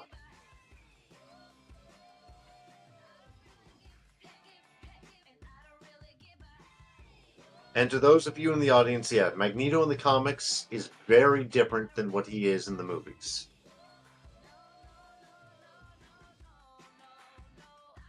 I honestly think watching the X-Men Fox TV show and X-Men 97 would be closer to his comic book counterpart.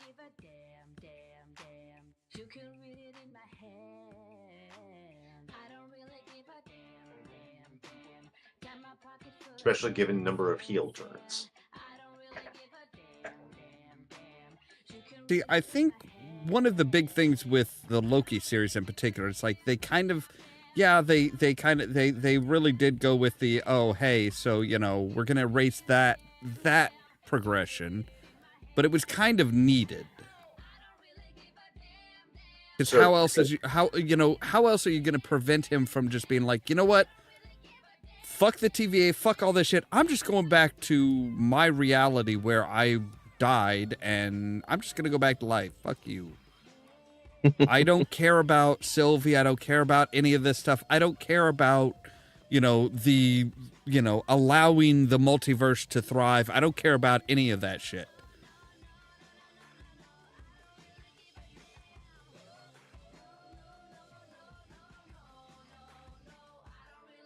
And now Did Agatha deserve her ending? I still need to watch that. And now I just thought of someone else again. X-Men 97. Have we all caught up? Or anyone? I never watched it, so. For those of you who what? haven't watched it, do you care? The X-Men 97. Yes. I don't care. I've never cared about spoilers on this show. Yeah. Let it rip then. Madeline Pryor. But Madeline always gets the shaft. Yeah, but this was pretty weird how they just insta-offed her. Like, it was utterly pointless. Because she practically got fridged. Her death is only there to mess with Cable. She doesn't even see it coming. She gets killed by what's effectively a Sentinel nuke on Genosha. She's there to mess with Cable and Scott. Yes. I'm still trying to figure out the family tree in X-Men. And I think a golden opportunity was missed. The Mr. Sinister we got in X-Men 97 was basically, again, the one from the original show. I wish we'd gotten what we have in the comics now, which is Sassy Sinister. Because I'm sorry, he's hilarious. I mean, to be fair, he has to deal with Deadpool all the time.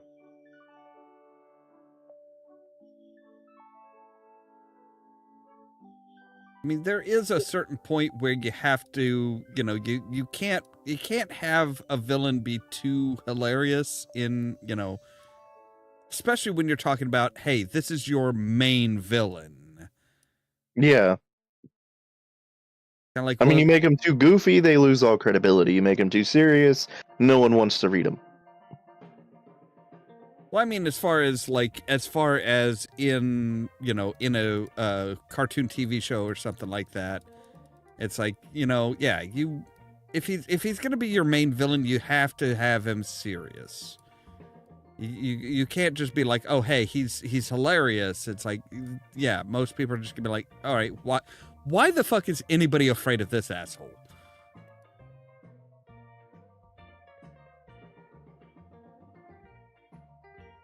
I mean, just have him do something really brutal and evil and laugh about it every now and then. I mean, like the Tom Cruise version of Lestat, An Interview with the Vampire. When he shows up, Louis has just drained, God's, what's her name? Little girl.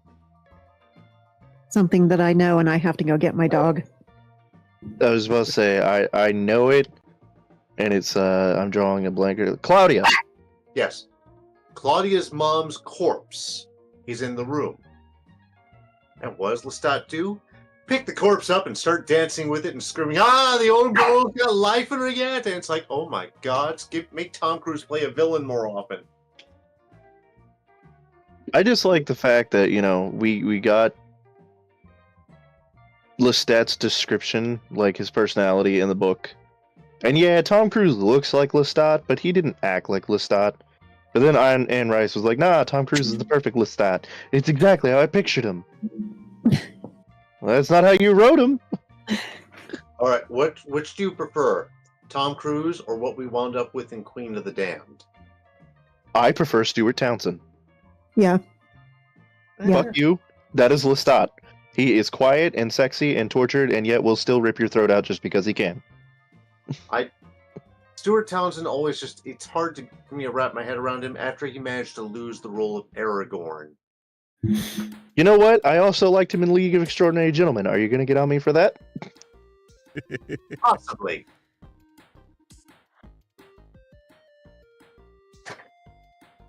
You probably like Spike from Buffy.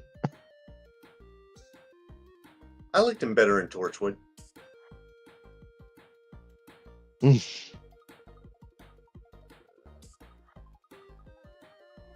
No one knows how to respond to that.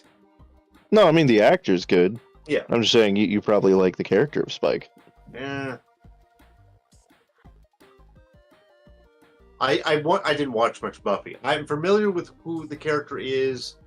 Poet turned into vampire, gets his soul back eventually, blah, blah, blah. I don't think Spike was a poet. I think Spike was just a thief. Okay, I thought he was a poet. I don't know. I'm not the Buffy fanboy. I like the original Buffy, the movie. I never watched any of it. So, again, I don't have much input on that one. Yeah. You didn't see the movie? No. I might have like years ago, but not anytime recently. Not enough to refresh my memory. It's still one of Paul Rubens' best parts. With one of my favorite lines from a villain, which is he just got his arm ripped off. He doesn't react to the arm missing, he just goes, "That was a new jacket. Kill him a lot." Then followed up with, he's fighting Buffy and goes, "I'm immortal, I can do anything." So she goes, "Oh "Clap." yeah? Clap." Or the popping up behind her with, "Admit it, Buffy.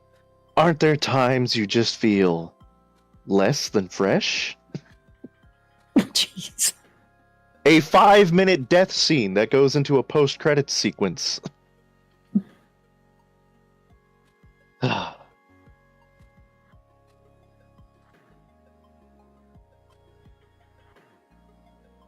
And of course, Donald Sutherland as the "Why am I here?"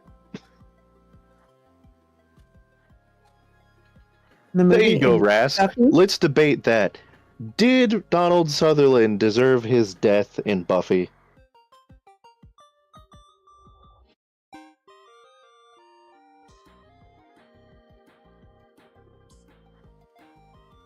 I mean, he lost his cool towards the end. So I I don't mean, know. that was just because he was protecting Buffy.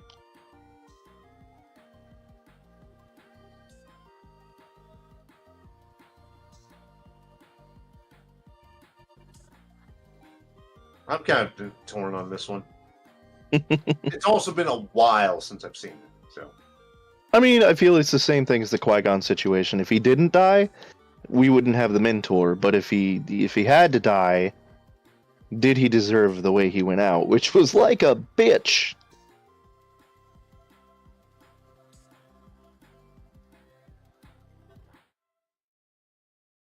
Well, see, that's one of those things. You could make the argument that Boba Fett didn't deserve the death that he got. Personally, I think he kind of did, or the supposed death that he got in Return of the Jedi. I think he kind of did deserve it because it's like he did the character did nothing to prove that he was this badass bounty hunter. We saw this echoed in the second episode of the sequel trilogy with what's her name, Captain Phasma. Yeah. Okay, but to be fair, Phasma was what was under the armor that made that character good. I mean, also Phasma, you at least got some kind of you actually got to connect with the character a little bit. You knew something about her other than just the reputation. Yeah. With Boba Fett, that's all you got was the reputation. A reputation and a badass set of armor. And the classic line, "No disintegrations," while looking right at him. Well, see, that's reputation. That's, oh, hey, he has the reputation of being this badass, and it's like, okay, great, but you didn't show us anything. Boba Fett, where? Yeah. I also feel like that's kind of a shit thing to have to say to a bounty hunter. Do not disintegrate him this time. How are you collecting bounties if they're all disintegrated? Video footage, maybe? Source, trust me, bro. Source, I did it publicly. 25 people saw me shoot him and he turned to dust. You really gonna ask any more questions? I mean, in the story, having watched The Mandalorian, that's pretty plausible. I mean, technically, as long as like some DNA survived, they can identify him.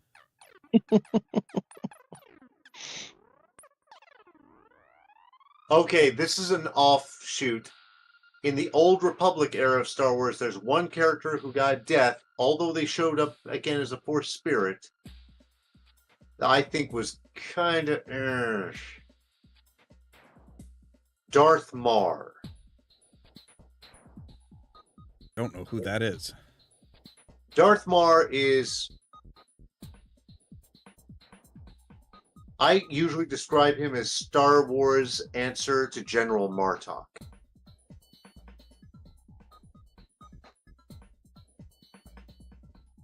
Basically, he is the lawful, neutral, lawful evil, somewhere in there, Sith Lord. Your father's brother's cousin's nephew's former roommate?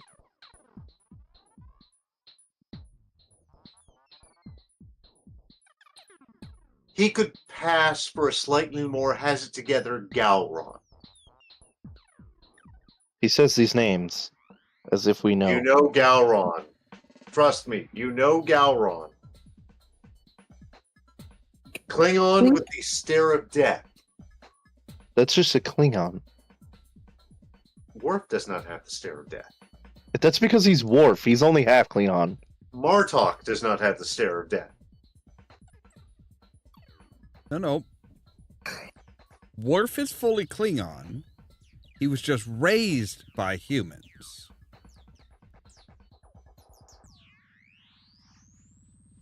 Even Worf's brother, played by Tony Todd, does not have the stare of death. Ah, rip Tony Todd. Yes. Or as I said this tonight at dinner when my mother was like, Candyman died. I was like, he did not die. He went into the mirror. I actually, my favorite Star Trek role by Tony Todd isn't even a canon role. In Star Trek Axanar, he played Admiral Ramirez. And my gods, he gives a hell of a speech in front of all of Starfleet.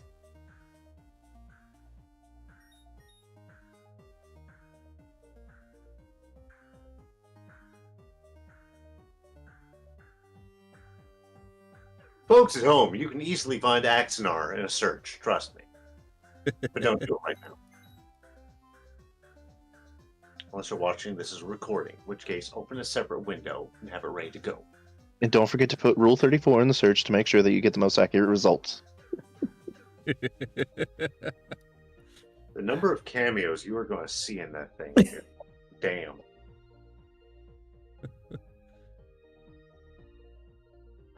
Prelude to Axanar is what that's called. I keep trying to think. I'm looking at my bookshelf thinking, what other character has got a raw deal? And most of the Duerden family from Forgotten Realms comes to mind, now that I think about it. Well, I mean, most of them got a raw deal. I mean, most of them were just awful people. It's true, but it's like... Now, Grist and his father, yeah, they got a raw deal, but that's about it for the family. There were a couple, they were mostly minor characters that I was starting to like, and it gets exacerbated by the video game Menza Berenson. Because some of those characters just don't make sense, but also they don't line up with canon, so okay. Yeah.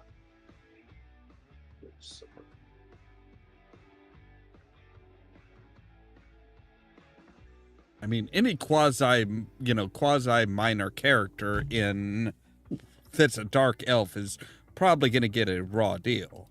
Yeah. Or wind up getting really popular, like Jarlaxle.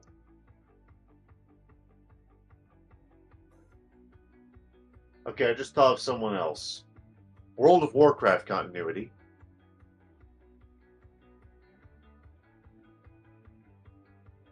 Killed off in early Pandaria, Ronin of the Kirin Tor. Killed by a magical nuke dropped by goblins on orders from Garrosh Hellspring. Practically killed off camera. Belly rubs, yeah. Did Scooby-Doo deserve to be turned into a chthonic entity? Did Scrappy Doo deserve to be the villain of the first Scooby-Doo movie? Yes. Absolutely. I agree with James Gunn on that wholeheartedly. Scrappy needed to die.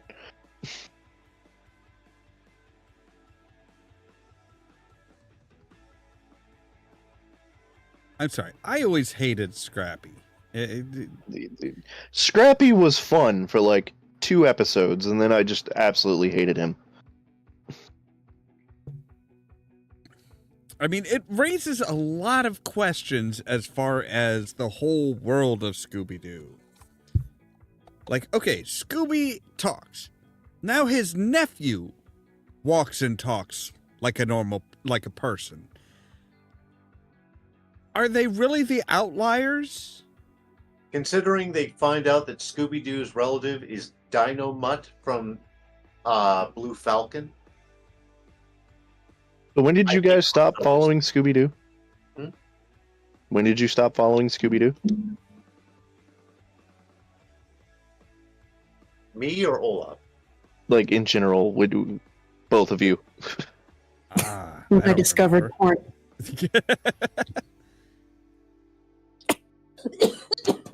So in the Mystery Incorporated canon, the reason Scooby and his entire bloodline can talk is because they are actually avatars of an ancient god that is reminiscent of Dread Cthulhu. So the whole reason Mystery Inc. keeps finding monsters is because they are cursed by being with Scooby. Damn it, Hanna-Barbera. Well, that's because he keeps getting Snoopy. Okay, I just came up with... First of all, everyone who dies in the second... Scooby snacks. Everyone who dies in the second live-action G.I. Joe movie, too easy, because everyone dies in the second G.I. Joe movie. But instead, I'm going to go to the Transformers... Did The Rock deserve to live in the second G.I. Joe movie? The second G.I. Joe movie is what really deserved to die. In fact, the first one does too, but well, okay. Let's just say live-action G.I. Joe never happened. I don't know, I kind of like the way that they had Cobra Commander just say, "We drop it."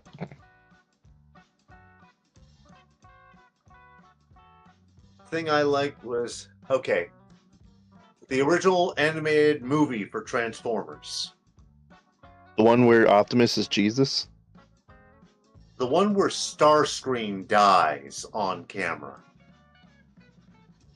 I mean, are you asking, did Starscream deserve to die? Because I think that's a universal yes. He's fucking Starscream. It's just that in that particular way, not even I would have taken him out like that. Did Skeletor deserve hot coffee in his face?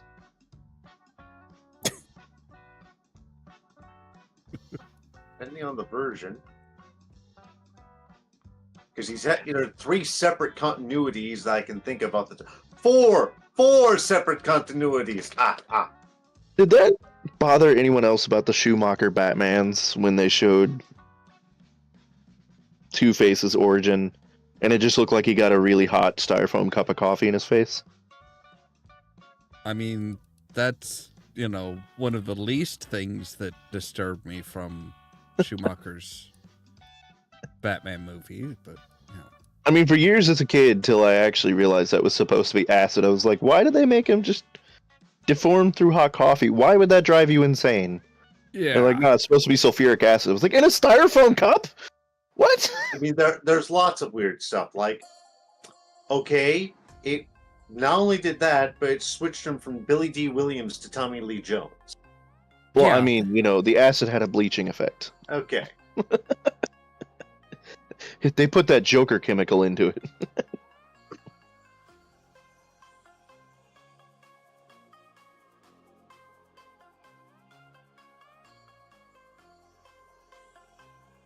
See, again, the silence. Yeah, I'm still trying to think of more characters who did not have It's it my done. crickets.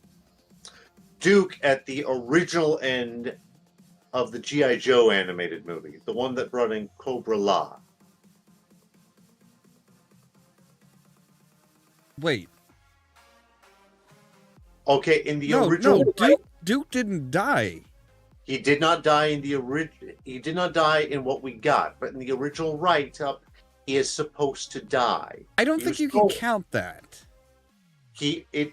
Remember that the only reason he's still alive is practically a throwaway line of, "Hey, we got a call. Duke's gonna be okay."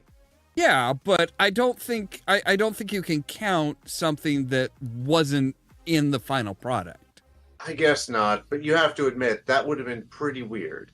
And that the fact that that death is quote unquote stolen away from him might actually be a reverse. Well, when was that one? 88? I mean, we'd have to Google it with that amazing theme song at the beginning of the movie. Crashing through the sky comes a fearful cry, Cobra. Okay, that was 87. Okay. So, in all honesty, I think that was, they didn't, I get the feeling that at the time they were, that was just kind of what they were doing. I mean, you have to remember, in 86, we had Transformers, the movie. And Optimus's death scarred children. They were, yeah, I think they were really kind of just, at the time, they were like, hey, we need new leaders, so we're just gonna kind of, start knocking them off in the movies, make it big and dramatic, and yeah. They did to Optimus what I wish had been done to Peter Parker. Because, hey, we have Miles Morales. He could take over.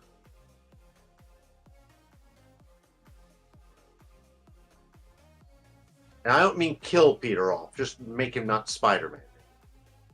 He retires. He goes on to be a journalism professor. One of the two. Something. They did that, and then they brought him back. Yes, they did. And I would hate that. I wouldn't mind even my favorite character dying off if they would just do it well. I mean, they made Peter a fundamental force of the universe. Of course, they also did that for Ben and Kane, so...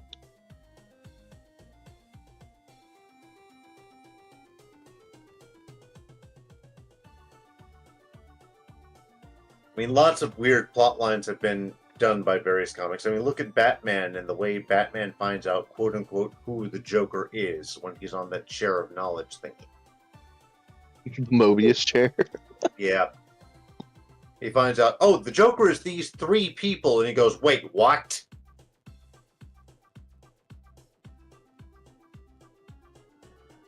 This has nothing to do with anything, but I do have to ask it anyways. How do we feel about the man, or the Batman who laughs? Yeah. I couldn't get into it. I don't hate it, but it just didn't grab me either. I don't consider it character assassination or anything. I just think of it as an idea that just doesn't feel like it goes anywhere interesting. I mean, to a certain extent, it's a neat idea, but there's the whole problem of, you've just taken the character of Batman and said, you know what? Nah, fuck all that.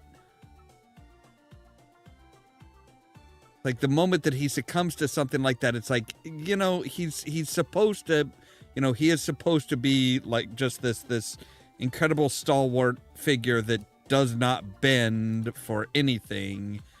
And you're like, yeah, that's a great idea that Batman is always this incredible character, but nah, let's not go with that. Let's do something different. Can you do an idea like that interesting? Yes, but with a different character. And that's why Injustice does it with Superman. Yeah. Which is, honestly, even when Superman's the bad guy, it's not like he's not sympathetic. You absolutely get where he's coming from, especially considering how it happens. You don't get that with Batman Who Laughs. And as you watch Superman fall, your heart just kind of breaks. I mean, to a certain extent, there is a limit to what you can be like. Okay, yeah, he did. Shit really went bad for him. Went bad for him, and then it's like, okay, do you have to be Super Hitler? Well, Did you really have to melt Billy Batson's fucking brain? Yeah, like, he's a fucking kid. Yeah. And when Justice 2 rolls around, it's like he's starting to kind of wake up, and him and Bruce start almost talking like it's old times again, especially when they have to team up to take out Brainiac. Which makes it, when if you do the good canon ending, when Bruce has to send Clark out again and say, yeah, I can't let you stay here, man. It, like, you wish you could get old Clark back. You really do. But he's just too far gone. But Bruce can't kill him because Bruce can't kill. Alfred, on the other hand. Yes, Alfred is hilarious. And a badass, but also hilarious. I like that they're reminding us of that more and more in the comics now. And it's like, yes, Bruce told the Bat family they couldn't kill. Alfred, on the other hand. Alfred's got higher orders than anything Bruce can give him. Pretty much. Like, no. I promised your dad that I would protect you. So if I have to kill a motherfucker in order to protect you, I'm going to. He's also had to basically stand in Bruce's way as he was about to just tear Dick a new one. Well, Dick was already lying in bed injured. One of my favorites is when Alfred pulls a gun. He's like, "You're keeping guns in my house? After I explicitly told you not to." And Alfred's like, "Yeah, you can tell me not to all you want, whether I follow it or not."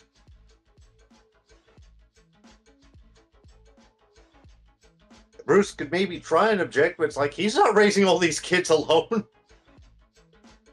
No, actually, Alfred's response was brilliant because he's like, "Yes, and you will never find them all." It's like, go ahead, try to take my guns. I dare you.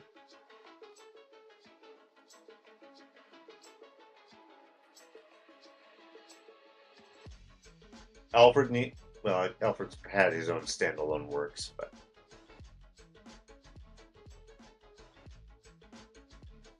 I feel like they need a comic where everybody is in trouble, and the only three people who can help are Alfred, Jason, and Damian, and they just go on a spree. It's that everybody who has a code against killing is captured. Well,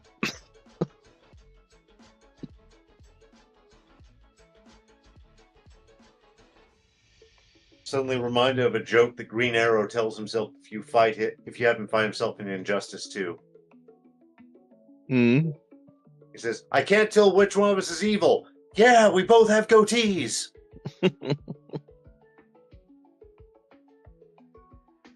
But oh my god, and those three can barely stand each other. Like, not they hate each other, but they don't mesh well. Who, Alfred, Jason, and Damian? Yeah, I mean, Alfred loves Jason, but Jason is going to look at Alfred like, "You still work for Bruce." Actually, they've gotten along a lot better in recent years. Okay. Especially since Damian was like, I hate Father's code against killing, and Jason's like, yeah, but I'm Red Hood.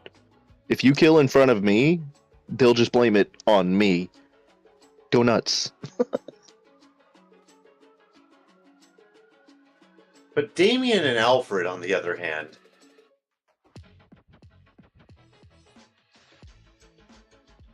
Damian is the closest to being a kid of the whole Bat family, but which means Alfred will give him some leeway. Well, then they made Duke. Yeah. I don't know how I feel about Duke. I'm not too familiar with Duke yet. I'm so far behind. A Duke is a metahuman who has the ability to control and see all visible light spectrums. Well, no, not visible anymore. He can just control the light spectrum. Okay. And yes, they gave him rainbow powers. And they're like, and by the way, not so subtly, he's gay. I was like, really?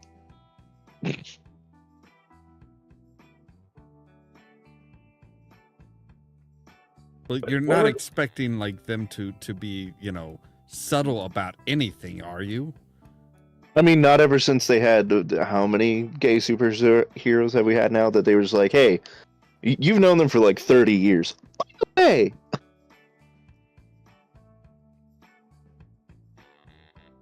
This is the company that gave us the New Guardians, and what happened in the New Guardians first issue?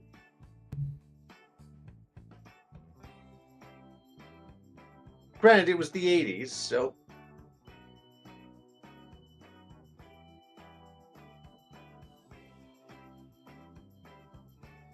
It was a weird thing. Oh god. I still don't know what to make of that run years later. It gave us Snowflame.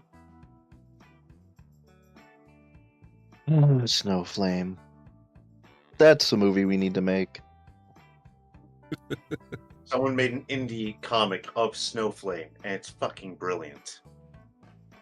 For those of you who do not remember Snowflame and or have never heard me and Rasclin speak of this particular character, he is I believe he's 80s, villain whose entire superpower was that he was fueled by cocaine. Yes.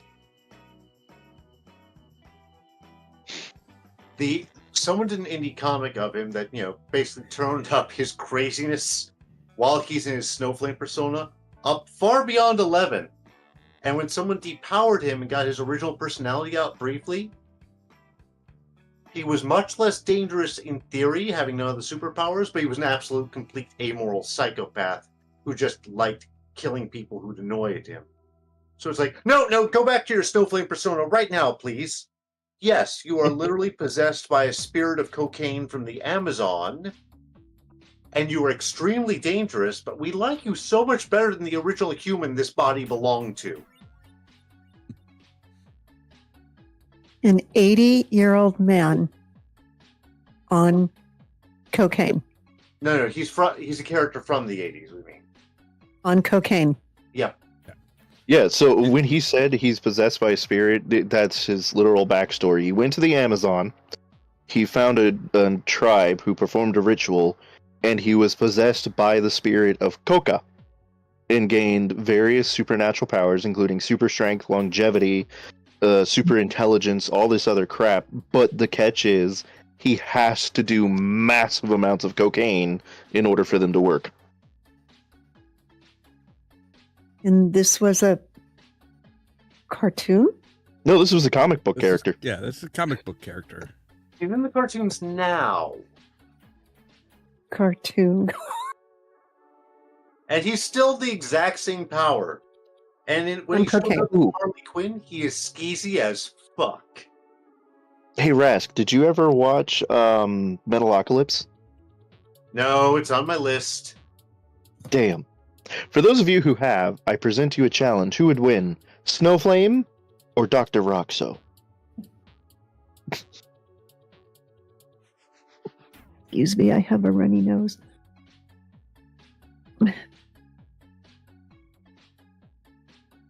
Not familiar with that, so.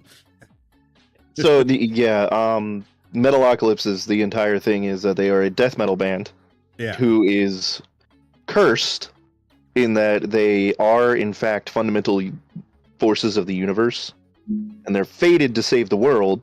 But until that day, they bring mass death wherever they go.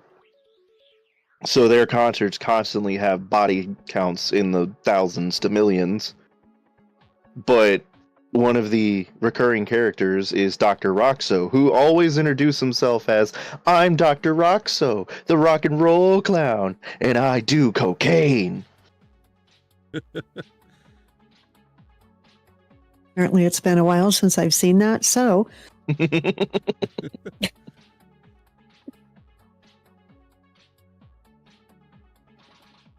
There was the parody of Nikki Sixx, who decided that if he had to be sober, every band in the world would be sober.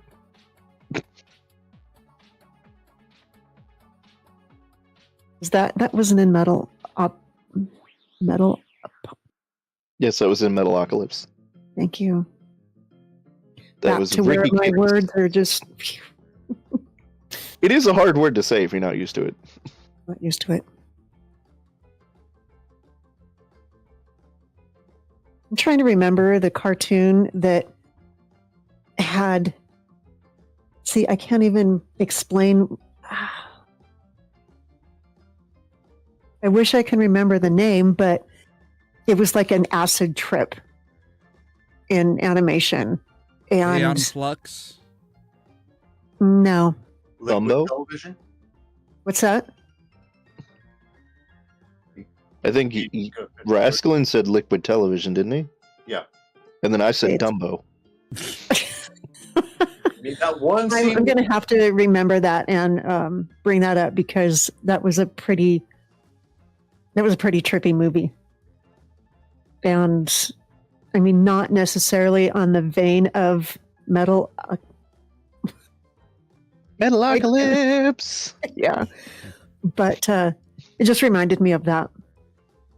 I mean, everyone knows Metalocalypse if you say Death Clock, so you can just say Death Clock. Okay. Where do I know? Anyway, yes, I know that one. Death Clock.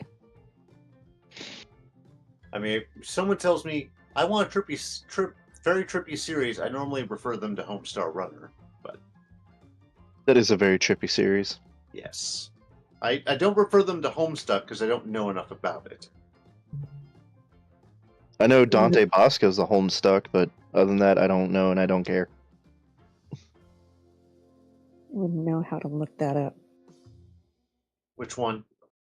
This adult. The only thing I could cartoon for Movie, you Wait, said? what's that? It's a movie? Yes. You're not talking about heavy metal, are you? No. Okay. Heavy Metal or Heavy Metal 2000? No. Few movies. So in the movie, The Cell with Jennifer Oh, I know The Lopez. Cell. Okay, fantastic movie.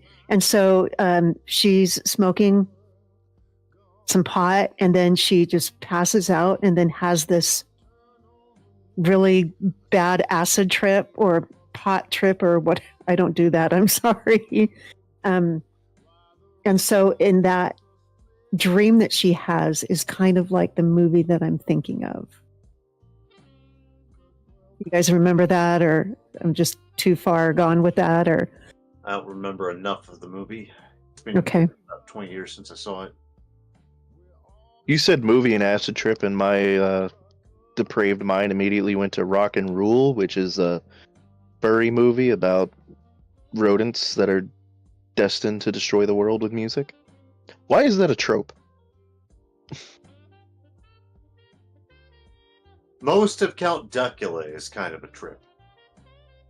The original 80s series, I mean. That was a spin-off of Danger Mouse at the time.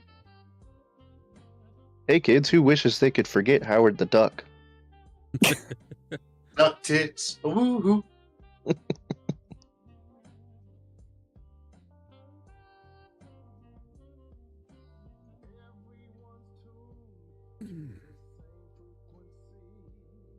Okay. I think Yeah, it's getting to be I was about about to that say, it's time. getting to be that time of night where we're all just kind of like, Yeah, it's like, wait, we'll do what? We're supposed to be doing something, aren't we? we were talking about something, but I don't know what we're talking about anymore. Howard the Duck derails everything. It's a great way to kill any conversation. It really is. That dead stare from his eyes. That or Catholicism. See, now that brings up a question. Do you think we'll see that version of Howard the Duck in Secret Wars? I hope not. The 80s version or the version that they already put in the background? The 80s version. No. I still hope not. They're going to try and make it one of their CGI bonanzas, and it's going to be somehow even worse than the 80s version.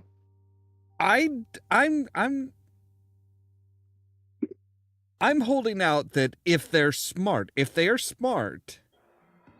they'll introduce a few new versions, but they'll also bring back as much of the 80s versions of the MCU characters as they can.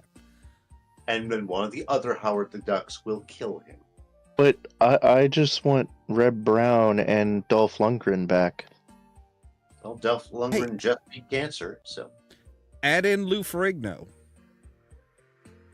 I mean, Lou Ferrigno already came back, and he'll come back like No, for he anything. comes back as the Hulk. I mean, he's already voiced the Hulk, so yeah, him coming back as the Hulk would probably not be that hard to do.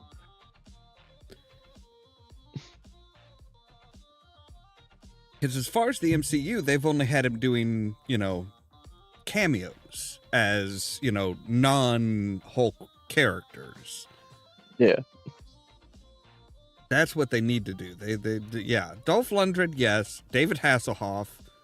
Lou Ferrigno. Yes, David Hasselhoff needs to come back.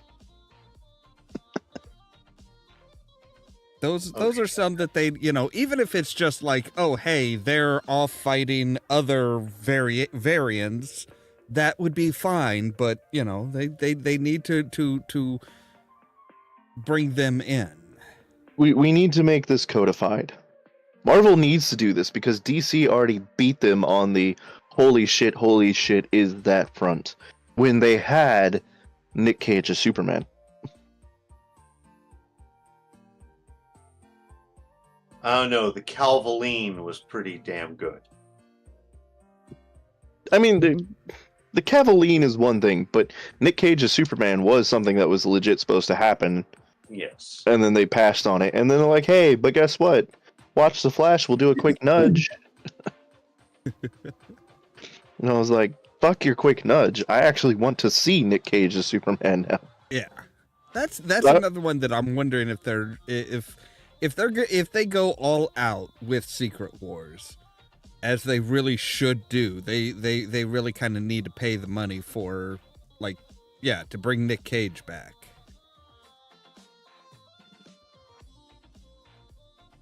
Because that's one that they didn't even touch on. Like they said, oh, well, we had the Punisher, but he died.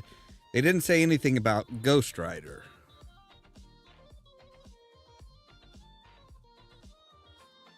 Oh god, those movies were weird. The Ghost Rider ones, I think. Yeah. I mean, that was one where he insisted on being Johnny Blaze, but yeah, the question is, did we want that?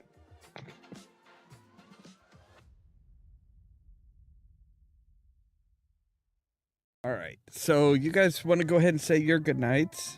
I am getting to the Yeah. point where I'm about to pass out. Koo wants out again, so Well, I think then you should start us off. thank you for having me.